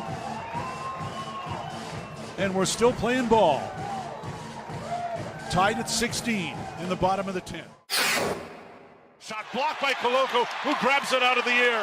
Ahead to Dalen Terry, Arizona with the ball, minute 30 to go, and a 6-point lead. Juzang working right, drives to the bucket, put up, blocked by Koloko, grabbed by Larson. Arizona ball, 38 seconds left. For Bernard, goes right, blocked by Ballo, grabbed by Matherin, Arizona ball, 22 seconds left. Campbell down for the Bruins. Throw it out to Riley. He'll shoot the three. Blocked again by Koloko. Follow grabs it. It's over. Championship to Tucson. Hey, sports fans, it's Rich Herrera. Thank you so much for tuning into our stream. We'll be back in just a bit. Until then, how about some Arizona Wildcat highlights? Fourth down and less than a yard. Trojans will go for it in a tie game. Slovis out of the shotgun. Step to his left. Step the handoff. Into the backfield and drop. No gain. Loss on the play. Cats take over. That's a huge play by Arizona. Explosive play in the backfield that time.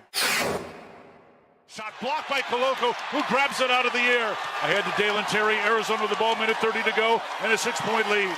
Juzang working right, drives to the bucket, put up, blocked by Koloko, grabbed by Larson. Arizona ball, 38 seconds left.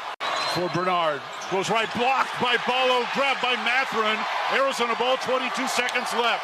Campbell down for the Bruins. Throw it out to Riley. He'll shoot the three. Blocked again by Koloko. Ballo grabs it. It's over. Championship to Tucson. Dalen Terry quickly the other way. Out to Tabellas. Down the lane to throw it down with the left hand. Look out. The locomotive slams it home. Hey, sports fans, it's Rich Herrera. Show will be back in just a little bit. Thanks for tuning into our stream. Until then, how about some great moments from the University of Arizona Wildcats? Fourth down and 2, Arizona. Down 14-0. Wildcats on fourth down this year are 12 of 20. Offset backfield. Plummer to throw the ball, looking, throwing towards the back of the end zone, and it's caught. Touchdown, Arizona. Oh, did they need that?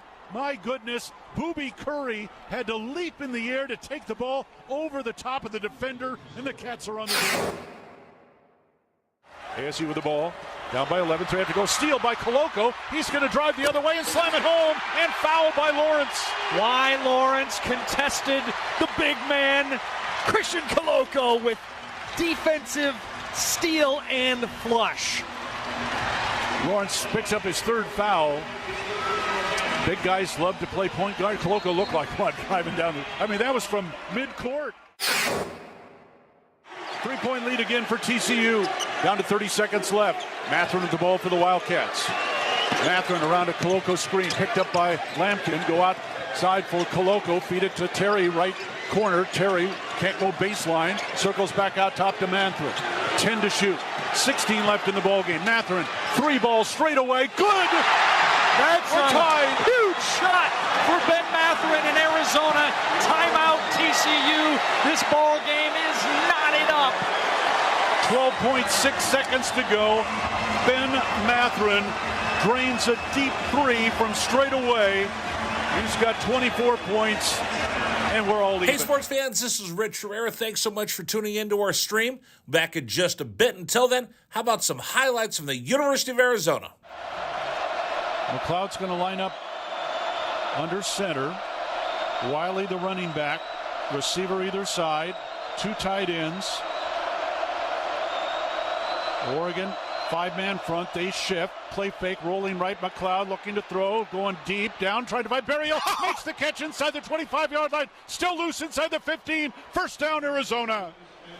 What a play by McLeod. He was smacked, but he had the presence of mind to know where Berryhill was. He threw the ball. He underthrew the ball, and Berryhill was looking back at it and made a great play on the ball. An amazing play by Jordan McLeod. Brown will take the snap a yard deep in the end zone. Straight back to throw. Has some time. Steps into the pocket. The Wildcats have got him for a safety. All right, thanks for joining us, everybody. It's Wildcat Wednesday, brought to you by PGA Tour Superstore. Hey, by the way, they're also the sponsor of our Saturday morning golf show every 8 a.m. Saturday morning, Jesse Crow and I sit down and talk golf with you. PGA Tour Superstore supporting golf in southern Arizona. Couple more people sent text messages in 520-848-1290, 520-848-1290. Text the word Rich to 520-848-1290. Rich, it really comes down to the decision of the California border regions. If they dig deep into the pockets of the Bruins, they will come back home. So I kind of walked through that scenario. that if it cost them another $10 million, $7 to $10 million in travel, $10 to $15 million a year in additional overhead for the athletic department, and then they get jammed up by the university system for $10, $15 million to help offset the shortfall that the Cal Golden Bears have right now post-COVID and the reduced revenue and media rights that they'll take with UCLA abandoning the Pac-12 and leaving the conference out of the LA television market. It's a huge hit for the Cal Golden Bears, and the University of California Board of Regents might make them help come up with some of the shortfall. John Wilner tweeted a couple things out. They actually released the president's report on the move. Originally, they said, here's the report.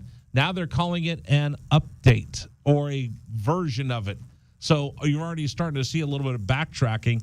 One of the, I think this is one of the Board of Regents, Thurman said, I'm very concerned about the financial impact to Cal Berkeley and to make sure whatever new revenue might be achieved envisions a scenario to help offset Cal's needs. Shots fired, Bruins. Shots fired, Bruins. There you go. Who was going to say it? Well, hey, that's great. You guys want to bail? You guys want to go? Go ahead, UCLA. Go when you want.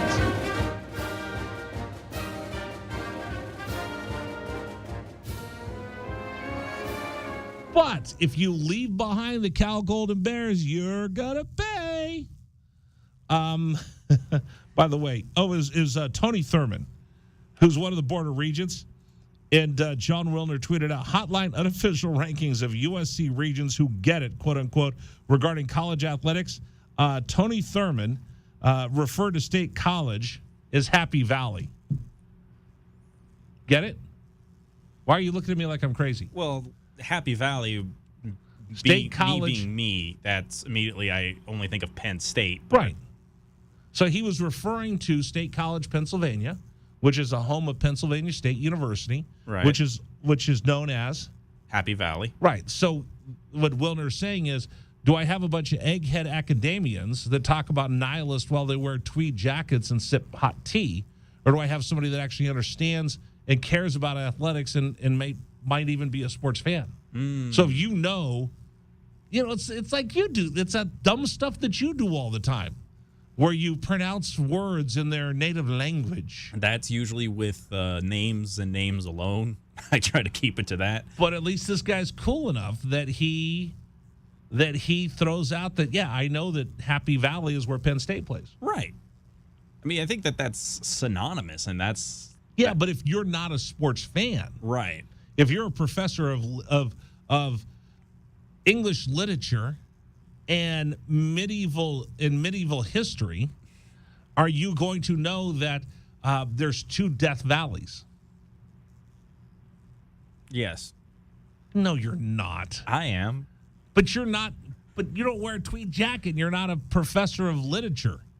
I can at least break out my corduroy jacket if you want me to. You look like Leonard Hofstadter. Probably. A little bit. Anyway, so that's how it's going for UCLA. They're getting raked over the coals just a bit. I can't wait to see what Wilner and Canzano write tomorrow. I think their podcast comes out tomorrow, so I can't wait to see what that's going to be like. Hey, today's program is brought to you by our friends at QC Kinetics. You know what? I've been sitting on this little bench. I bring this little stool with me to Arizona football practice. And luckily, I don't have deep, bad joint pain. But even at my age, I get up and go, ugh. Or like last night, I was sitting somewhere, and I was like, my back's stiffening up. Could you imagine if you have that chronic joint pain where you just walk around looking like a question mark because you're hunched over because of that back pain or that knee pain, shoulder pain that you have, that chronic pain. And every time you get up, you go, oh. You know that sound your grandfather used to make? You're not your grandfather. You could do something to get rid of all of that to help you. And it's called QC Kinetics. They're helping people right here in Tucson, all over the country, giving them lasting relief using the latest advancements in regenerative medicine. Here's what they do. They concentrate your body's own healing agents and apply them to your aching joints, restoring and repairing damaged tissue with no drugs, no steroids, and no surgery. Those old remedies that your grandfather used, or your grandfather's generation. It's 2022. Use the latest and greatest that science and medicine has to offer, and it's regenerative medicine at QC Kinetics. It can change the way you live your life. Right now, again, 2 clinics here in Tucson. They're all over the country. People are walking in and walking out going, wow, no steroids, no surgery. Yes, please. So if you are tired of living with that joint pain, call them today. Here's a number for a free consultation, 520-497-4955, 520-497-4955. Academy and Orange Grove are the locations here in town, 520-497-4955. All right, now I have to admit to everybody, I didn't go to football practice today, Dragon Ball. Right. You had mentioned that earlier. I know, my perfect attendance. Perfect attendance, but you did reach 10 practices attended, which means Jed Fish will have something for you in the goodie bag. Yeah. Oh, by the way, there's somebody who's trying to text into us, but their text is so stupid I can't read it. I think they were sitting on their phone, or they're dialing with their butt. Do you ever get butt text? I do not get butt text. I butt dial every once in a while. I've actually gotten better. I'm starting to not answer the phone for telemarketers now. Oh, I answer the phone for telemarketers now on purpose. What do you tell them? I try to keep them on the line as long as I can, just because the longer that I'm wasting their time, I've taken one for the team. Right. So when they call, hi, I'd like to talk to you about solar. Do you live and they usually have like an address 5 addresses ago? Yeah. Yeah, that's me. Do you still own your home? Yeah, sure. Hold on just a second. Let me get one of our supervisors to help you with solar panels and the tax credits you can get. Great, let me go. And then they'll go through the whole thing. Hi, I want to talk to you about how much is your energy bill? And they ask me, so they go through the whole thing. And then they go, okay, well, I said, I have some questions for you. Okay, what questions do you have? Do you think Ben Roethlisberger will be a first-round, a number 1 first-year, for sure Hall of Famer, or does he need to wait a couple years to get in? What? No, I was just wondering. What do you think about the designated hitter in baseball? And most of the time they hang up right away. Some will be a little bit more aggressive and go, no. So we're talking about your, or the car warranty people are the worst. Right. Yeah. Yes. Yes. Yeah. No, that's great. I want to talk about my car warranty because I'm interested in extending it out for a car that I don't own anymore. They call about my old BMW. Mm-hmm. I'd love to talk more about that. But let me ask you this. What do you think is causing inflation right now? And do you think there's an opportunity that our country could fall into stagflation, which is, too many dollars chasing too few goods? What do you think of that? Oh, what? Sir, we're talking about your car. I know. I'm trying to figure that out because that's going to play into how much I want to invest into this warranty. So if I talk economics with those guys, I could usually get them to stay on with me for another 5 minutes before they either make that sound, ugh, and hang up, or I get bored and just start yelling at them and telling them they're a scumbag and stop trying to rip people off. Yeah. That usually is how that would work. There's a couple guys on YouTube that have channels dedicated to messing with these guys. To, like, I saw one guy, and he was able to, I don't know how, he was able to reverse engineer, I guess is the best way to put it, and he actually hacked into their computers. Oh, wow. So they were in India, and he hacked into their computers, turned their webcam on, and started talking to them through their computer. And the guys freaked out. And he was able to get one camera looking at the guys in there. I know what it was. He got into their security system. He hacked into their security system. So he's looking at the security camera and talking to them through a computer. And they're like running over and trying to put their hands up in front of the camera and get everybody out of the way. And they're yelling and screaming. He goes, "You can't get rid of me. I'm in your computer." It was the funniest thing ever. That's real bad. That's real bad. All right. Let's see. What do I have to tell you about right now? Oh, we're going to play Bueno y No Bueno. Yep. I got some good ones for today. I'm going to do that for you. And then I want to talk a little bit more about the Board of Regents. I got a whole bunch of stuff that we have to get to here on the program. Hey, we got a new promotion for you. It's called Walk On Wednesday. Wildcats Radio 1290 presents Walk On Wednesday at Dave & Buster's. It's brought to you by Goodfellas AC. It's your chance to win, a chance to take on Arizona basketball walk-on players with some friendly competition at Dave & Buster's. It'll take place Wednesday, August 31st between 6 and 8 p.m. Everyone is welcome to join the show and show the walk-ons what you got. Plus, while you're there, you can register for a $250 cash card from Dave & Buster's. It's Walk On Wednesday, Dave & Buster's. Wednesday, August 31st, 6 to 8 p.m. Go to Wildcats Radio 1290 for details. All right, coming up on the program, we'll play, we're going to do Bueno y No Bueno. Dragon Ball's got important things to ask me about in life, right? That I do. Aren't you happy that I'm being nicer to you? Yes. Very happy. That miserable little bag of puke. We'll continue. It's Wildcats Radio 1290. This is the Rich Herrera Radio Show. Now streaming on Facebook Live and YouTube at Wildcats 1290 and our website, wildcatsradio1290.com. Terry crosses middle, handed to Mathurin between the rings. Over for Krisa. Checked by Campbell. High screen from Koloko. Krisa around it, drives right. Throw it for Koloko, who slams it down for two. Lamb set. And the pitch to Susak, driven out towards right field. That is going to get down for a base hit and go all the way to the wall. Casagrande headed for third. They're going to wave him around. He's coming home, and the Wildcats have tied it up.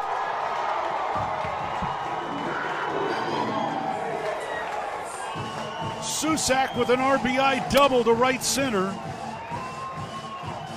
And we're still playing ball. Tied at 16 in the bottom of the 10th. Shot blocked by Koloko, who grabs it out of the air. Ahead to Dalen Terry, Arizona with the ball, minute 30 to go, and a 6-point lead. Juzang working right, drives to the bucket, put up, blocked by Koloko, grabbed by Larson. Arizona ball, 38 seconds left. For Bernard, goes right, blocked by Ballo, grabbed by Mathurin. Arizona ball, 22 seconds left. Campbell down for the Bruins, throw it out to Riley. He'll shoot the three, blocked again by Koloko. Ballo grabs it, it's over. Championship to Tucson. Hey, sports fans, it's Rich Herrera. Thank you so much for tuning into our stream. We'll be back in just a bit. Until then, how about some Arizona Wildcat highlights? Fourth down and less than a yard. Trojans will go for it in a tie game. Slovis out of the shotgun. Step to his left. Step the handoff. It is good. Backfield and drop. No gain, loss on the play. Cats take over. That's a huge play by Arizona. Explosive play in the backfield that time. Shot blocked by Koloko, who grabs it out of the air. Ahead to Dalen Terry, Arizona with the ball, minute 30 to go, and a 6-point lead. Juzang working right, drives to the bucket, put up, blocked by Koloko, grabbed by Larson. Arizona ball, 38 seconds left. For Bernard, goes right, blocked by Ballo, grabbed by Mathurin. Arizona ball, 22 seconds left. Campbell down for the Bruins, throw it out to Riley. He'll shoot the three, blocked again by Koloko. Ballo grabs it, it's over. Championship to Tucson. Dalen Terry quickly the other way, out to Tabellas, down the lane to throw it down with the left hand. Look out. The locomotive slams it home. Hey, sports fans, it's Rich Herrera. Show will be back in just a little bit. Thanks for tuning into our stream. Until then, how about some great moments from the University of Arizona Wildcats? Fourth down and 2, Arizona. Down 14-0. Wildcats on fourth down this year are 12 of 20. Offset backfield. Plummer to throw the ball, looking, throwing towards the back of the end zone, and it's hot! Touchdown, Arizona! Oh, did they need that? My goodness, Booby Curry had to leap in the air to take the ball over the top of the defender, and the Cats are on the field. ASU with the ball, down by 11, 3 have to go, steal by Koloko. He's going to drive the other way and slam it home, and foul by Lawrence. Why Lawrence contested the big man, Christian Koloko, with defensive steal and flush. Lawrence picks up his third foul. Big guys love to play point guard. Koloko looked like one driving down that was from midcourt. 3-point lead again for TCU. Down to 30 seconds left. Mathurin with the ball for the Wildcats. Mathurin around a Koloko screen, picked up by Lampkin. Go outside for Koloko, feed it to Terry, right corner. Terry can't go baseline. Circles back out top to Mathurin. 10 to shoot. 16 left in the ballgame. Mathurin, 3 balls straight away. Good! That's We're tied. Huge shot for Ben Mathurin in Arizona. Timeout TCU. This ball game is knotted up. 12.6 seconds to go.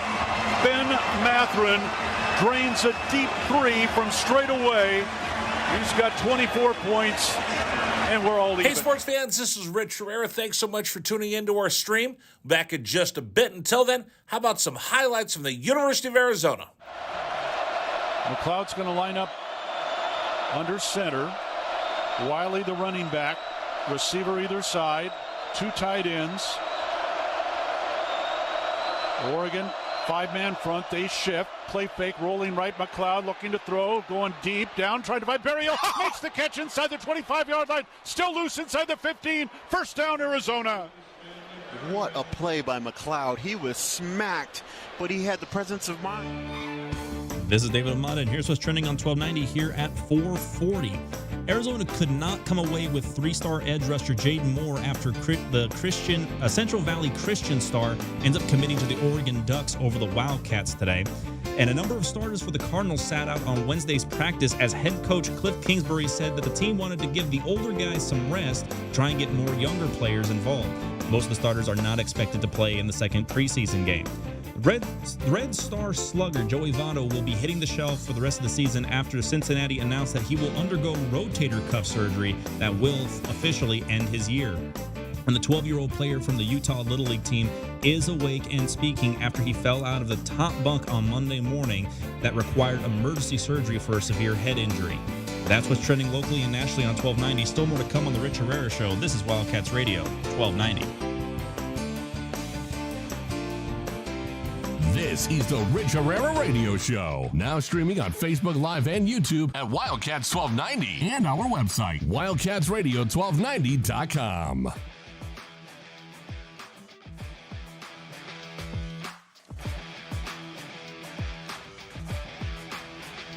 I was just tweeting out, John Wilner said, if you had gamed out a scenario in which UCLA is forced to remain in the Pac-12, the first step would have been exactly what unfolded today at the UC Regents meeting. So I tweeted out, ruh-roh. Ruh-roh. Oh, boy.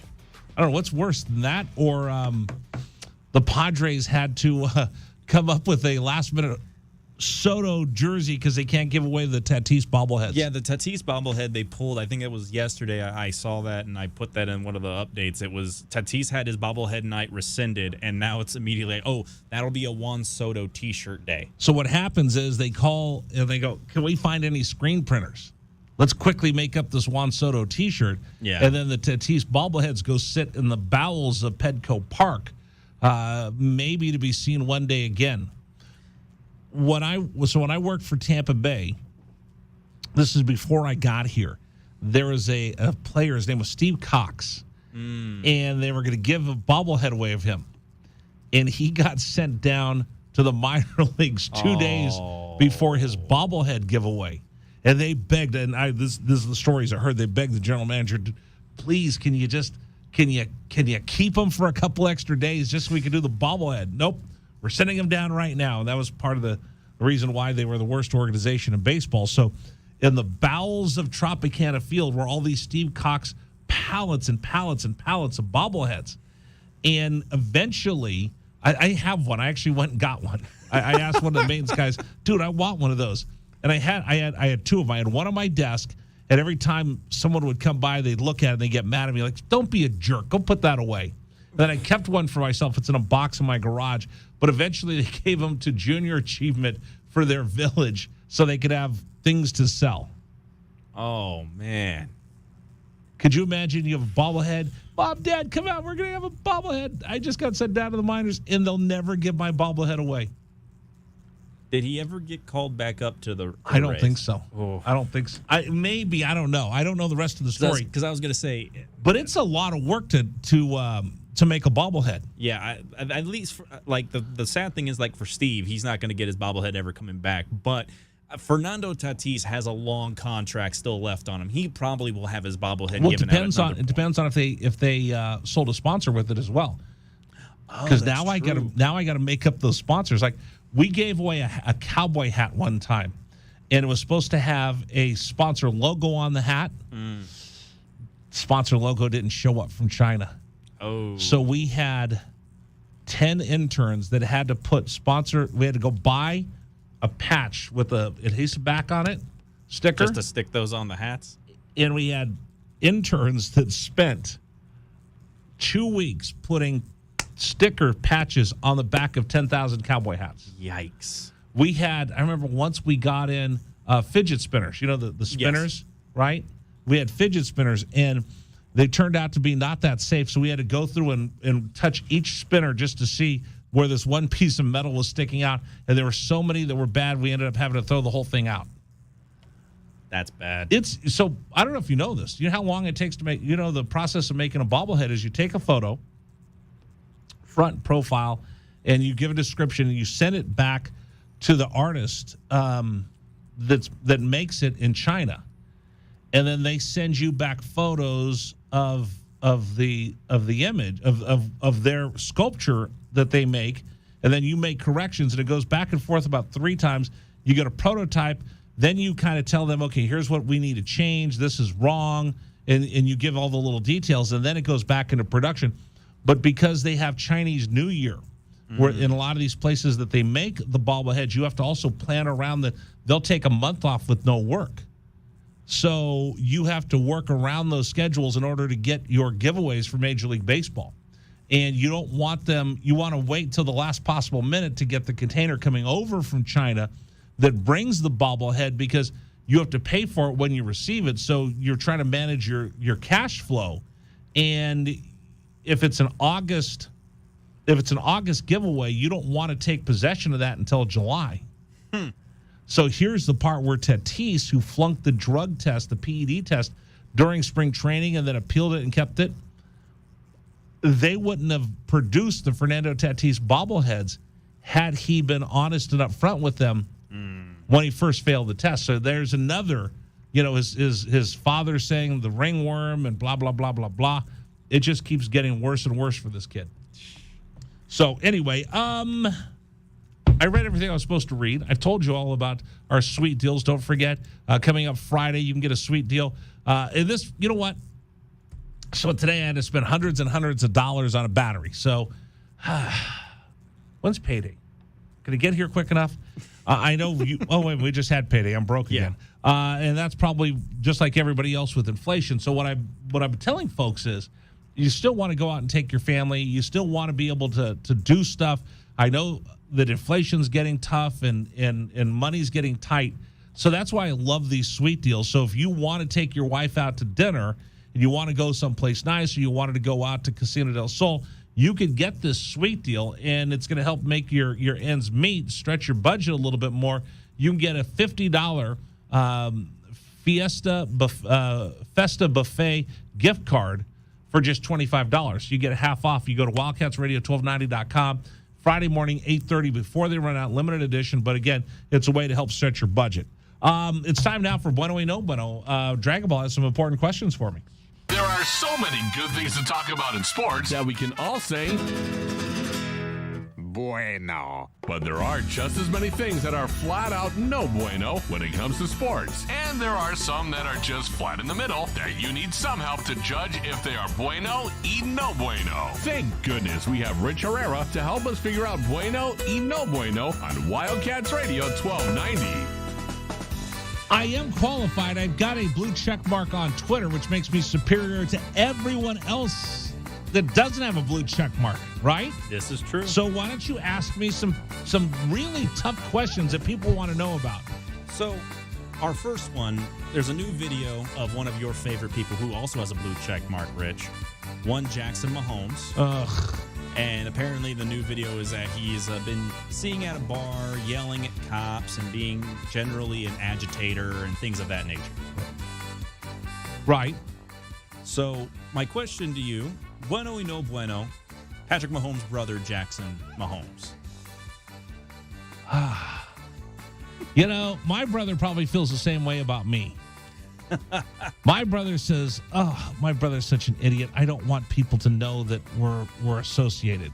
So my brother used to all the time when he turned 21, he would go out. All my buddies would walk up to him and go, "Hey, Rich, what's going on?" And he'd like, "Get off me. I'm not Rich. I'm Mark." So my brother used to hate the fact that people would see me out, see him in a bar and confuse the two of us. So I get sibling rivalry.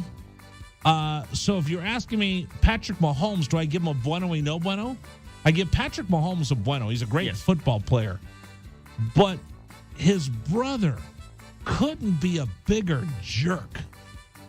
So I say no bueno to Jackson Mahomes. Fellow blue check mark holder. He's making all the rest of his blue check marks look bad. Yep. Dude, you're not an NFL player. If your name was Jackson Jones, we wouldn't care about you.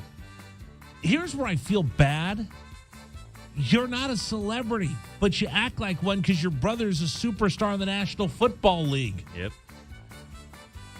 You're like, what's that dumb boxer I hate?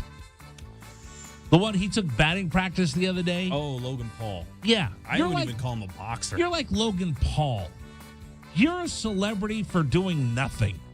At least he goes and gets punched in the face. You just act like a jerk all the time. I'm amazed that your brother hasn't cut you off yet or demand you change your name. So if you ask me, Jackson Mahomes, grow up, stop being a jerk, and stop making your brother who's worked his tail off to become who he is. Stop making your brother look bad. So Jackson Mahomes, no bueno. All right, our next one. Are you a fan of doing your marathon training at night, Rich? My what? Are you a fan of doing any marathon training at night? I'm a fan of eating popcorn at night. I'm a fan of eating junk food while I'm watching Amazon Prime. I'm a fan of... No, what do you mean training at night? So there was an ultra marathoner that went to Instagram to show the aftermath of his 150-mile run. Wait a minute. Ultra marathoner, are those the dudes that run like 150 miles? Yes. So he's just got done with his ultra marathon run, 150 miles. And apparently in the middle of his training, he got attacked by a coyote. Happened. I'm out on a 150-mile trail run, and I got attacked by a coyote. That was a first. It knocked me over, and thankfully I'm running with poles, so I whacked it and it ran away. Oh, it's kind of brutal.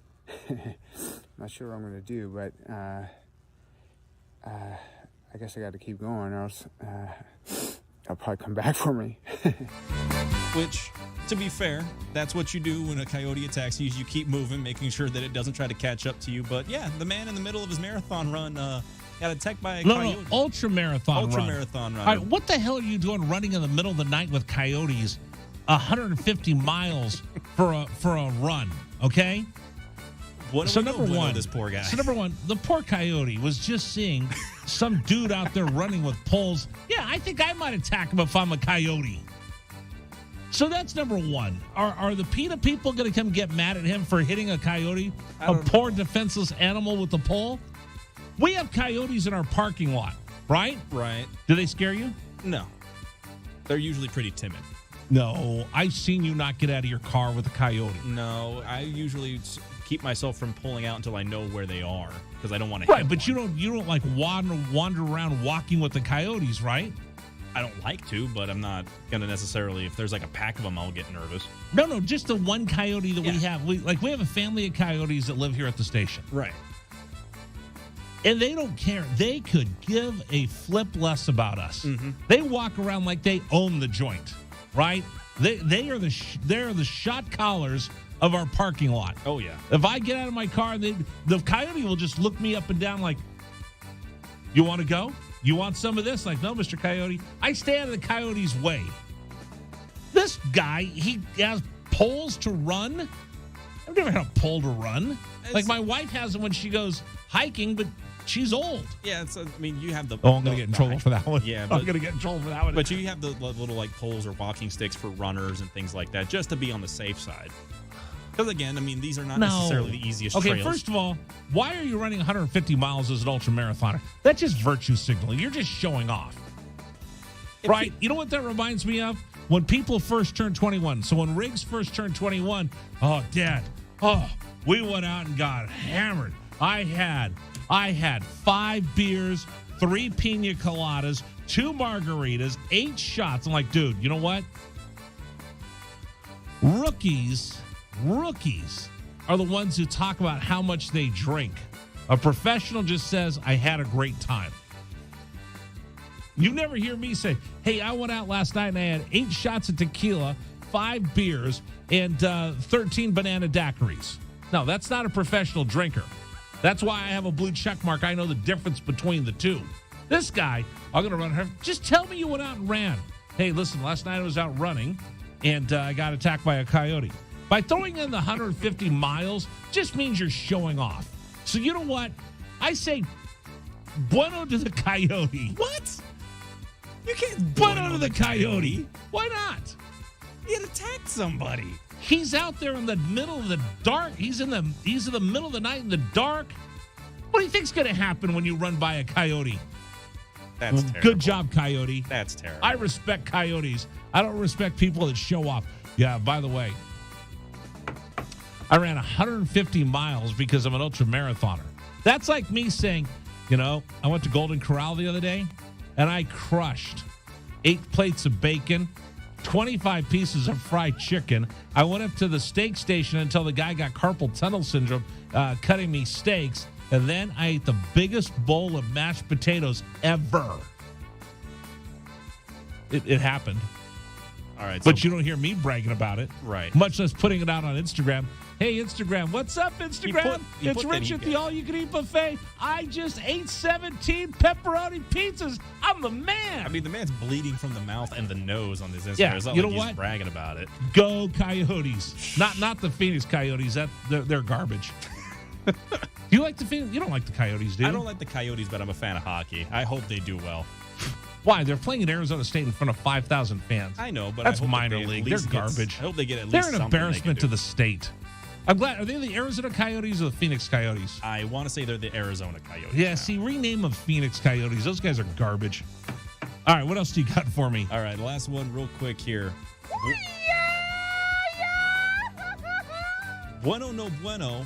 Ice cream is apparently more healthy for you now than granola. I've been telling you this for years.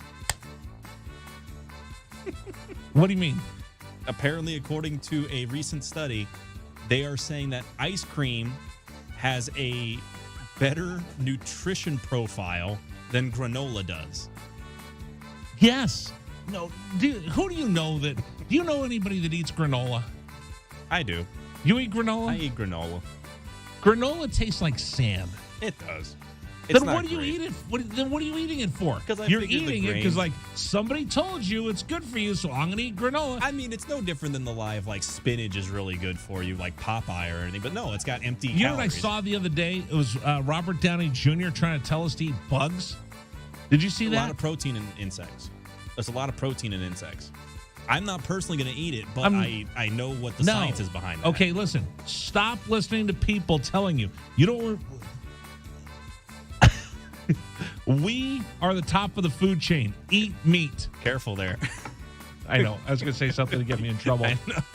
I didn't work this hard to become the top of the food chain to eat granola. So does that mean I should eat ice cream for breakfast instead of granola? I don't think you should be doing that, but you should probably... Well, I'm diabetic, so I got to watch my sugar intake. Yeah. But still, granola? Get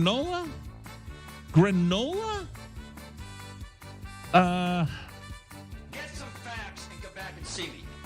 All right, so the facts are granola is not as good for you as everybody thinks, and we should be able to eat as much ice cream as we want. Is that what you're telling me? That's what I'm telling you. All right, I like it. And that's today's Bueno y No Bueno. That was fun. Yep. All right, coming up next, we'll get more reaction to UCLA before the Board of Regents. And then this crazy story, I want to talk about this.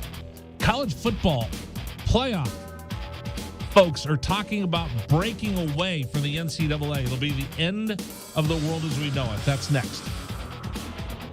This is the Rich Herrera Radio Show. Now streaming on Facebook Live and YouTube at Wildcats 1290 and our website, wildcatsradio1290.com. Terry crosses middle, hand it to Mathurin between the rings.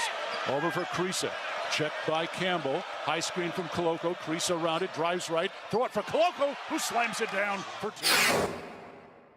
Lamb set. And the pitch to Susak, driven out towards right field. That is going to get down for a base hit and go all the way to the wall. Casagrande headed for third. They're going to wave him around. He's coming home, and the Wildcats have tied it up.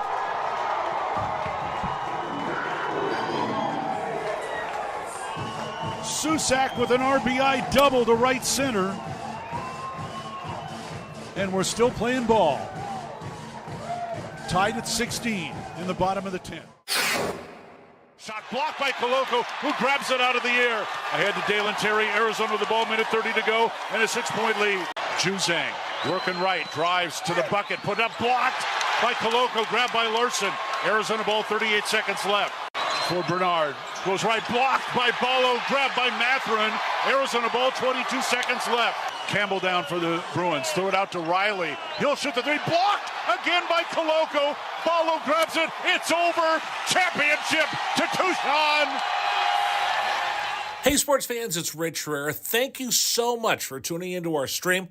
We'll be back in just a bit. Until then, how about some Arizona Wildcat highlights? Fourth down and less than a yard. Trojans will go for it in a tie game. Slovis out of the shotgun. Step to his left. Step the handoff. Into the backfield and drop. No gain, loss on the play. Cats take over. That's a huge play by Arizona. Explosive play in the backfield that time. Shot blocked by Koloko, who grabs it out of the air. Ahead to Dalen Terry, Arizona with the ball, minute 30 to go, and a 6-point lead. Juzang working right, drives to the bucket, put up, blocked by Koloko, grabbed by Larson. Arizona ball, 38 seconds left. For Bernard, goes right, blocked by Ballo, grabbed by Mathurin. Arizona ball, 22 seconds left. Campbell down for the Bruins, throw it out to Riley. He'll shoot the three, blocked again by Koloko. Ballo grabs it, it's over. Championship to Tucson. Dalen Terry quickly the other way, out to Tabellas, down the lane to throw it down with the left hand. Look out. The locomotive slams it home.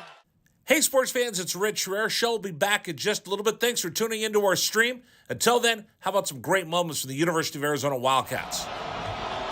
Fourth down and 2, Arizona. Down 14-0. Wildcats on fourth down this year are 12 of 20. Offset backfield. Plummer to throw the ball, looking, throwing towards the back of the end zone, and it's hot! Touchdown, Arizona! Oh, did they need that? My goodness, Booby Curry had to leap in the air to take the ball over the top of the defender, and the Cats are on the field. ASU with the ball, down by 11, so they have to go. Steal by Koloko. He's going to drive the other way and slam it home, and foul by Lawrence. Why Lawrence contested the big man, Christian Koloko, with defensive steal and flush. Lawrence picks up his third foul. Big guys love to play point guard. Koloko looked like what, driving down that was from mid-court. 3-point lead again for TCU. Down to 30 seconds left. Mathurin with the ball for the Wildcats. Mathurin around a Koloko screen, picked up by Lampkin. Go outside for Koloko, feed it to Terry, right corner. Terry can't go baseline, circles back out top to Mathurin. 10 to shoot, 16 left in the ballgame. Mathurin, 3 balls straight away, good! That's We're tied. Huge shot for Ben Mathurin in Arizona. Timeout TCU. This ball game is knotted up. 12.6 seconds to go. Ben Mathurin drains a deep 3 from straight away. He's got 24 points, and we're all even. Hey, sports fans, this is Rich Herrera. Thanks so much for tuning into our stream. Back in just a bit. Until then, how about some highlights from the University of Arizona? McLeod's going to line up under center. Wiley, the running back. Receiver either side. 2 tight ends. Oregon, 5-man front. They shift. Play fake, rolling right. McLeod looking to throw. Going deep. Down, trying to find Berryhill. Makes the catch inside the 25-yard line. Still loose inside the 15. First down, Arizona. What a play by McLeod. He was smacked, but he had the presence of mind to know where Berryhill was. He threw the ball, he underthrew the ball, and Berryhill was looking back at it and made a great play on the ball. An amazing play by Jordan McLeod. Brown will take the snap a yard deep in the end zone, straight back to throw, has some time, steps into the pocket, the Wildcats have got him for a safety. Second safety Arizona has recorded this season. It's a 24-12 ball game, and the Cats will get the ball. That's big Fully time. on the field is a safety. Yes, that's big time by Arizona. That time defense did a great job of just closing the pocket from the inside, and then the pressure on the outside by Hebert, they just got him. They just got there. They won their blocks that time. Excellent job by Arizona defense and really changing the momentum of this game.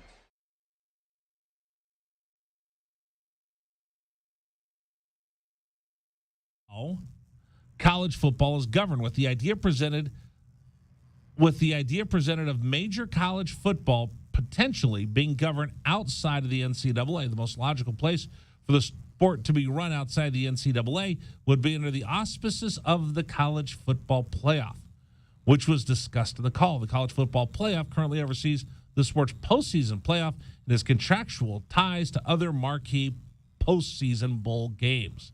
Sources caution these discussions are in such early stages that can be considered the first steps of a complicated process that would resemble a marathon. The sources added that the group spoke about the idea for only about 5 minutes, as it raised it as something the group should think about more down the line.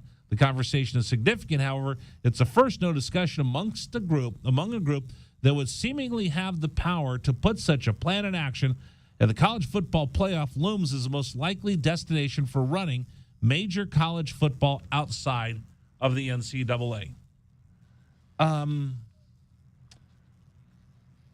Shots fired.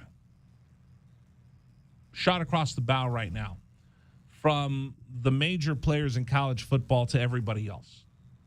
So remember where you were today when this came out, because there's no doubt in my mind there are people like Kevin Warren of the Big Ten. And there's some SEC schools and some other schools that just want to jump, and they think their product is so strong they could stand on their own outside the NCAA. And I say this on the radio all the time. The road to Hades. Notice I say Hades instead of HE double hockey sticks? Yeah. Is that better? It is. Although Hades was not necessarily a bad place, because that's just where all the souls of Greece ended up going. Hey, you're talking to a dude who did a lot of mythology studies. I did a lot of mythology studies when I was growing up. Isn't Hades hell? Well, Hades is the underworld, not necessarily a hell, all intents and purposes. Do I want to go down this dragon hole? Dive. All right, take me down this rabbit hole. Again, Hades, in its definition based on Greek mythology, is only the location where the souls of the dead go after their passing. It's not necessarily a place where bad people go. It's just where everyone ends up when they die. Good people and bad people? Yes. Oh, so I've been using the word incorrectly, then, is what you're saying. I wouldn't say incorrectly because it's still an underworld. So if you're meaning it for a bad place, then not necessarily Hades would be the... What would be more appropriate if I don't want to say the word hell? It's hard because most mythologies, the underworld is not necessarily a bad place. It's just where everybody goes when they die. There's not really a good or bad mythological underworld that I can think of. Shut up! Shut up! So should I just say the road to hell is paved with good intentions then?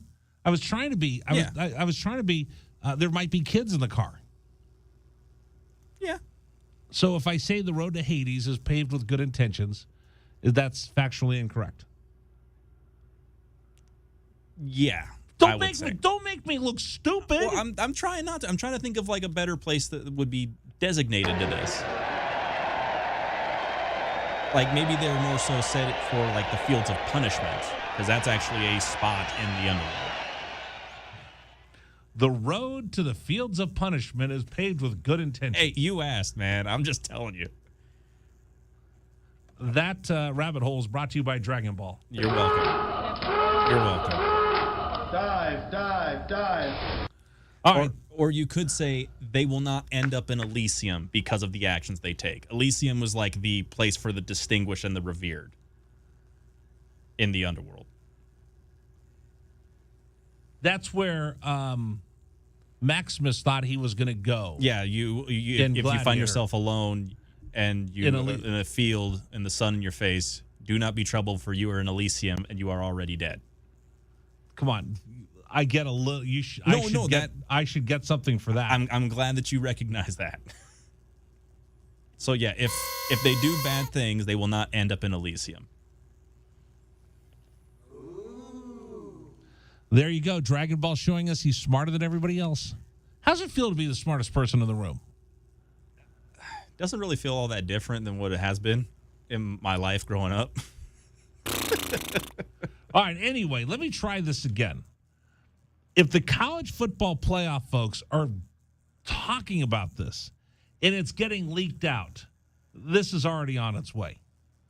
This is the elitist of college football that really don't give a darn about anything else other than college football. If this happens, this will destroy college athletics as we know it. And I talked about this yesterday. Pac-12 Network basically opened a restaurant that served food that nobody wanted to eat.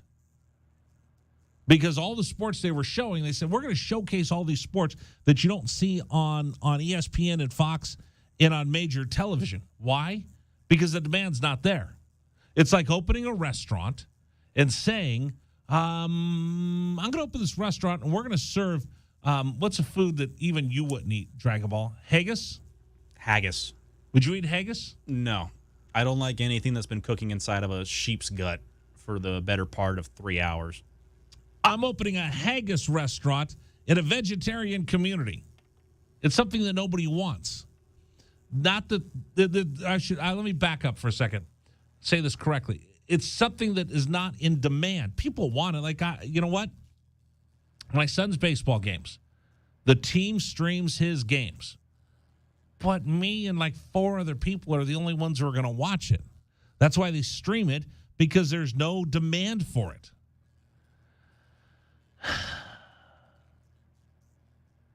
So I get the whole Olympic sport, non-Olympic sport thing that's going on. But if you break away the college football playoffs from the NCAA, I think you're just going to see the complete demise of all other sports. Because that's your first step to setting it up as a rival or a minor league to the National Football League. And I keep asking you this question. Do you really think the NFL is going to let NCAA football encroach upon their kingdom? USC, UCLA, do you really think that Stan Kroenke and Dean Spanos is going to let USC, UCLA get as big as the Rams and the Chargers? How much money do they just spend on the Denver Broncos, the other Walmart family? Do you really think they're going to let Colorado football rival the Denver Broncos and compete with them for fans, for money, for tickets, and for viewership? The answer is no. College football has its niche. And if you go to this college football playoff, taking the NCAA championship away and having college football being regulated by this, I guarantee you're going to start losing sports sooner rather than later. You're going to start losing sports if the college football playoff folks are just so narrow-minded and short-sighted. There is no way any of this turns out to be good. Mark Cuban said, pigs get fat, hogs get slaughtered. What do you think the college football playoff folks are? To me, they seem like hogs, and if they keep going this way, they are going to run into a buzzsaw that is not going to be very good for them. Anyway, that's just breaking news that was coming across today. All right, coming up on the program, we'll run through the big stories today. Oh, by the way, Dragon Ball, guess what? What's that? I'm going to work tonight on the network. I just got a call. Oh, there you go. They said, hey, Rich, can you work tonight? I said, sure. I'm going to come back. So you get a double deuce of Rich tonight here on 1290. I'll do overnights tonight on CBS Sports Radio. Wow. There's a lot. Rich is in demand. It must be because I'm a blue check mark. There you go. I think that's what it is. Oh, by the way, back to school. Did you see the kids are back at the U of A? The kids are back at the U of A. You've got a bunch of moving trucks coming in. Kids are going to school. Everybody, do you have your first day of school picture? Like the first one ever? Not off the top of my head, do you have a little kid no. picture? Will you tweet out a little kid picture of yourself? A little kid picture? Yeah. I want to see what a little Dragon Ball looks like. I'll tell you, there's a very, very unflattering bowl cut usually with it, but that's about it. I have one. I was actually a pretty cute kid. I don't know what happened to me. But if your kid's getting back to school, you're a student or teacher, you want a little extra cash, how about $1,000? You could use it on whatever you want. You can use it on lottery tickets. I don't care. Go to wildcatsradio1290.com to win a chance to overhaul your closet, your classroom, or buy lottery tickets. That's terrible. It's for the kids. Is it for the kids or the teachers? I don't know. That's bad. Will I get in trouble for that? I don't know. We'll have to you wait. better not let me get in trouble. I will do my best to make sure you don't get the flack for that one. We'll continue. It's Wildcats Radio 1290. This is the Rich Herrera Radio Show. Now streaming on Facebook Live and YouTube at Wildcats 1290 and our website, wildcatsradio1290.com. Terry crosses middle, hand it to Matherin between the rings. Over for Creasa. Checked by Campbell. High screen from Koloko. Creasa around it, drives right. Throw it for Koloko, who slams it down for two. Lamb set. And the pitch to Susak, driven out towards right field. That is going to get down for a base hit and go all the way to the wall. Casagrande headed for third. They're going to wave him around. He's coming home, and the Wildcats have tied it up.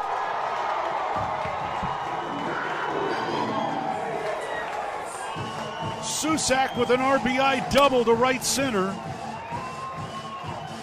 And we're still playing ball. Tied at 16 in the bottom of the 10th. Shot blocked by Koloko, who grabs it out of the air. Ahead to Dalen Terry, Arizona with the ball, minute 30 to go, and a 6-point lead. Juzang working right, drives to the bucket, put up, blocked by Koloko, grabbed by Larson. Arizona ball, 38 seconds left. For Bernard, goes right, blocked by Ballo, grabbed by Matherin. Arizona ball, 22 seconds left. Campbell down for the Bruins, throw it out to Riley. He'll shoot the three, blocked again by Koloko. Ballo grabs it, it's over. Championship to Tucson. Hey, sports fans, it's Rich Herrera. Thank you so much for tuning into our stream. We'll be back in just a bit. Until then, how about some Arizona Wildcat highlights? Fourth down and less than a yard. Trojans will go for it in a tie game. Slovis out of the shotgun. Step to his left. Step the handoff. It is good. Backfield and drop. No gain. Loss on the play. Cats take over. That's a huge play by Arizona. Explosive play in the backfield that time. Shot blocked by Koloko, who grabs it out of the air. Ahead to Dalen Terry, Arizona with the ball, minute 30 to go, and a 6-point lead. Juzang working right, drives to the bucket, put up, blocked by Koloko, grabbed by Larson. Arizona ball, 38 seconds left. For Bernard, goes right, blocked by Ballo, grabbed by Matherin. Arizona ball, 22 seconds left. Campbell down for the Bruins, throw it out to Riley. He'll shoot the three, blocked again by Koloko. Ballo grabs it, it's over. Championship to Tucson. Dalen Terry quickly the other way, out to Tabellas, down the lane to throw it down with the left hand. Look out. The locomotive slams it home. Hey, sports fans, it's Rich Herrera. Show will be back in just a little bit. Thanks for tuning into our stream. Until then, how about some great moments for the University of Arizona Wildcats? Fourth down and 2, Arizona. Down 14-0. Wildcats on fourth down this year are 12 of 20. Offset backfield. Plummer to throw the ball, looking, throwing towards the back of the end zone, and it's hot! Touchdown, Arizona! Oh, did they need that? My goodness, Booby Curry had to leap in the air to take the ball over the top of the defender, and the Cats are on the field. ASU with the ball. Down by 11, 3 to go. Steal by Koloko. He's going to drive the other way and slam it home. And foul by Lawrence. Why Lawrence contested the big man, Christian Koloko, with defensive steal and flush. Lawrence picks up his third foul. Big guys love to play point guard. Koloko looked like one driving down. That was from midcourt. 3-point lead again for TCU. Down to 30 seconds left. Matherin with the ball for the Wildcats. Matherin around a Koloko screen. Picked up by Lampkin. Go outside for Koloko. Feed it to Terry, right corner. Terry can't go baseline. Circles back out top to Matherin. 10 to shoot. 16 left in the ballgame. Matherin, 3 balls straight away. Good!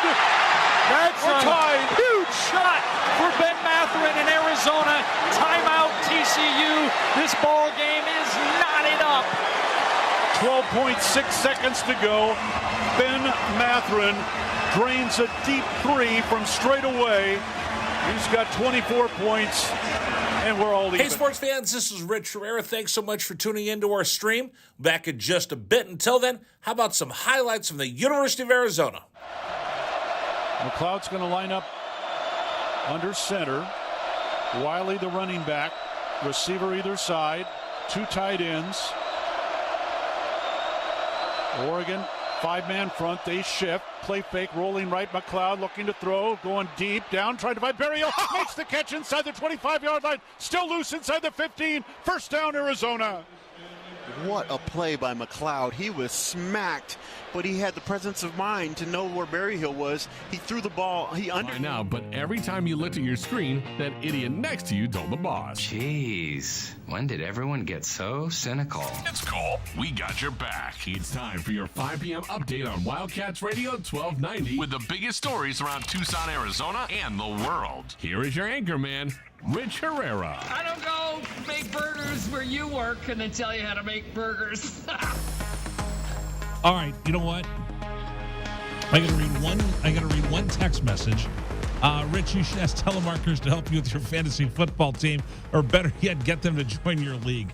How are you doing on organizing our fantasy football league? I've sent out feelers to like 2 people. One of them happens to be one of the coyotes in the parking lot. I haven't gotten the exact response yet. And he's probably busy attacking ultra marathon runners. I hope it wasn't this guy. Okay, so that was one. I thought that was pretty funny. Thank you for the text. Don't forget, we invested quite a few dollars in our text messaging system. So please send us a text. 520-848-1290. Rich is the number. I'm going to work tonight on CBS Sports Radio. I just found out. I'm filling in for Amy Lawrence, so I'll be on tonight and tomorrow. Right. Flexing my muscle, representing the Pac-12 of the 520. There you go. But I had stuff I want to talk about, but we have a budding controversy. Oh, boy. So please explain this to me. Okay, so on our, again, folks, for those of you that don't know, we do stream the radio show live, and we have it so that folks can go ahead and watch it on YouTube and on our website. And we have someone that wrote a quick message to let me know that Elysian Fields, after our Hades conversation, is Roman and not Greek. I have a small retort to that. Okay, wait a second. So I was using the word. The road to Hades is paved with good intentions. Right. And you said, well, that's not really the same as hell. Yeah, because Hades is the realm of the dead. It's not necessarily a bad place, quote unquote. Correct. Okay. So I was using it incorrectly. You corrected me, and you explained that Hades was a Greek term. Yeah, it's just the term for the underworld. In Greek mythology. Yes. Okay, so then someone on one of our streams said, Dragon Ball, you are dumb. What I told you was that another way that you can word this is that their actions will not lead them to Elysium, which for all intents and purposes is the Greek version of basically like the realm of the distinguished and the revered. We had someone respond saying that's Roman, not Greek, and I feel that this is partially because of the movie Gladiator, where you recognize the name.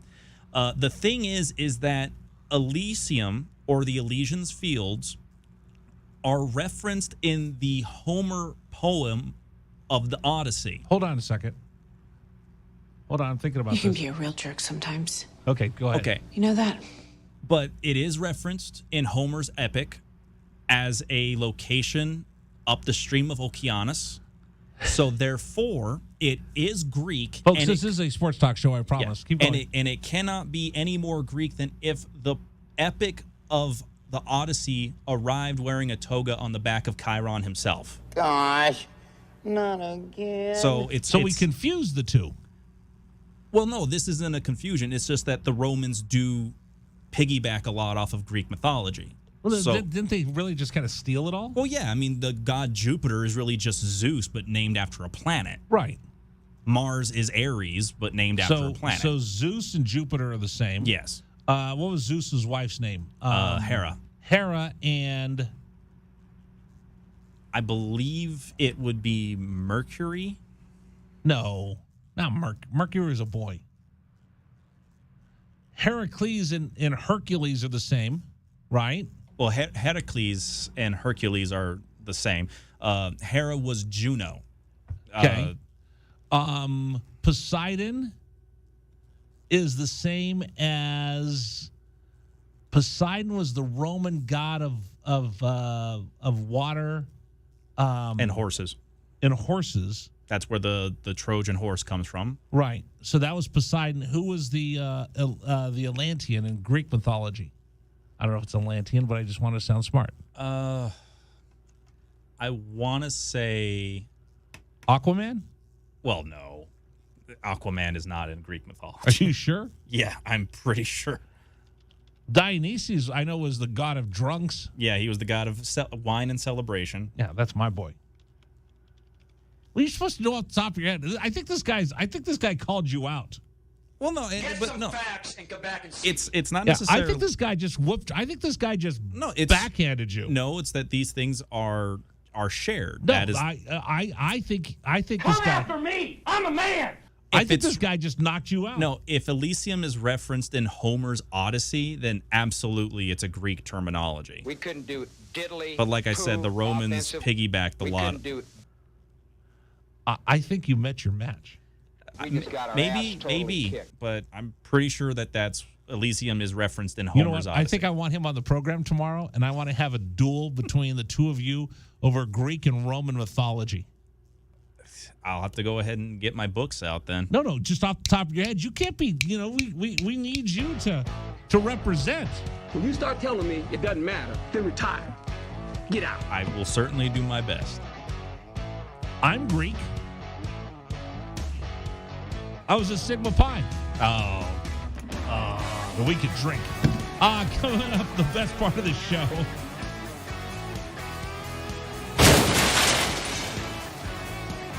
Herrera.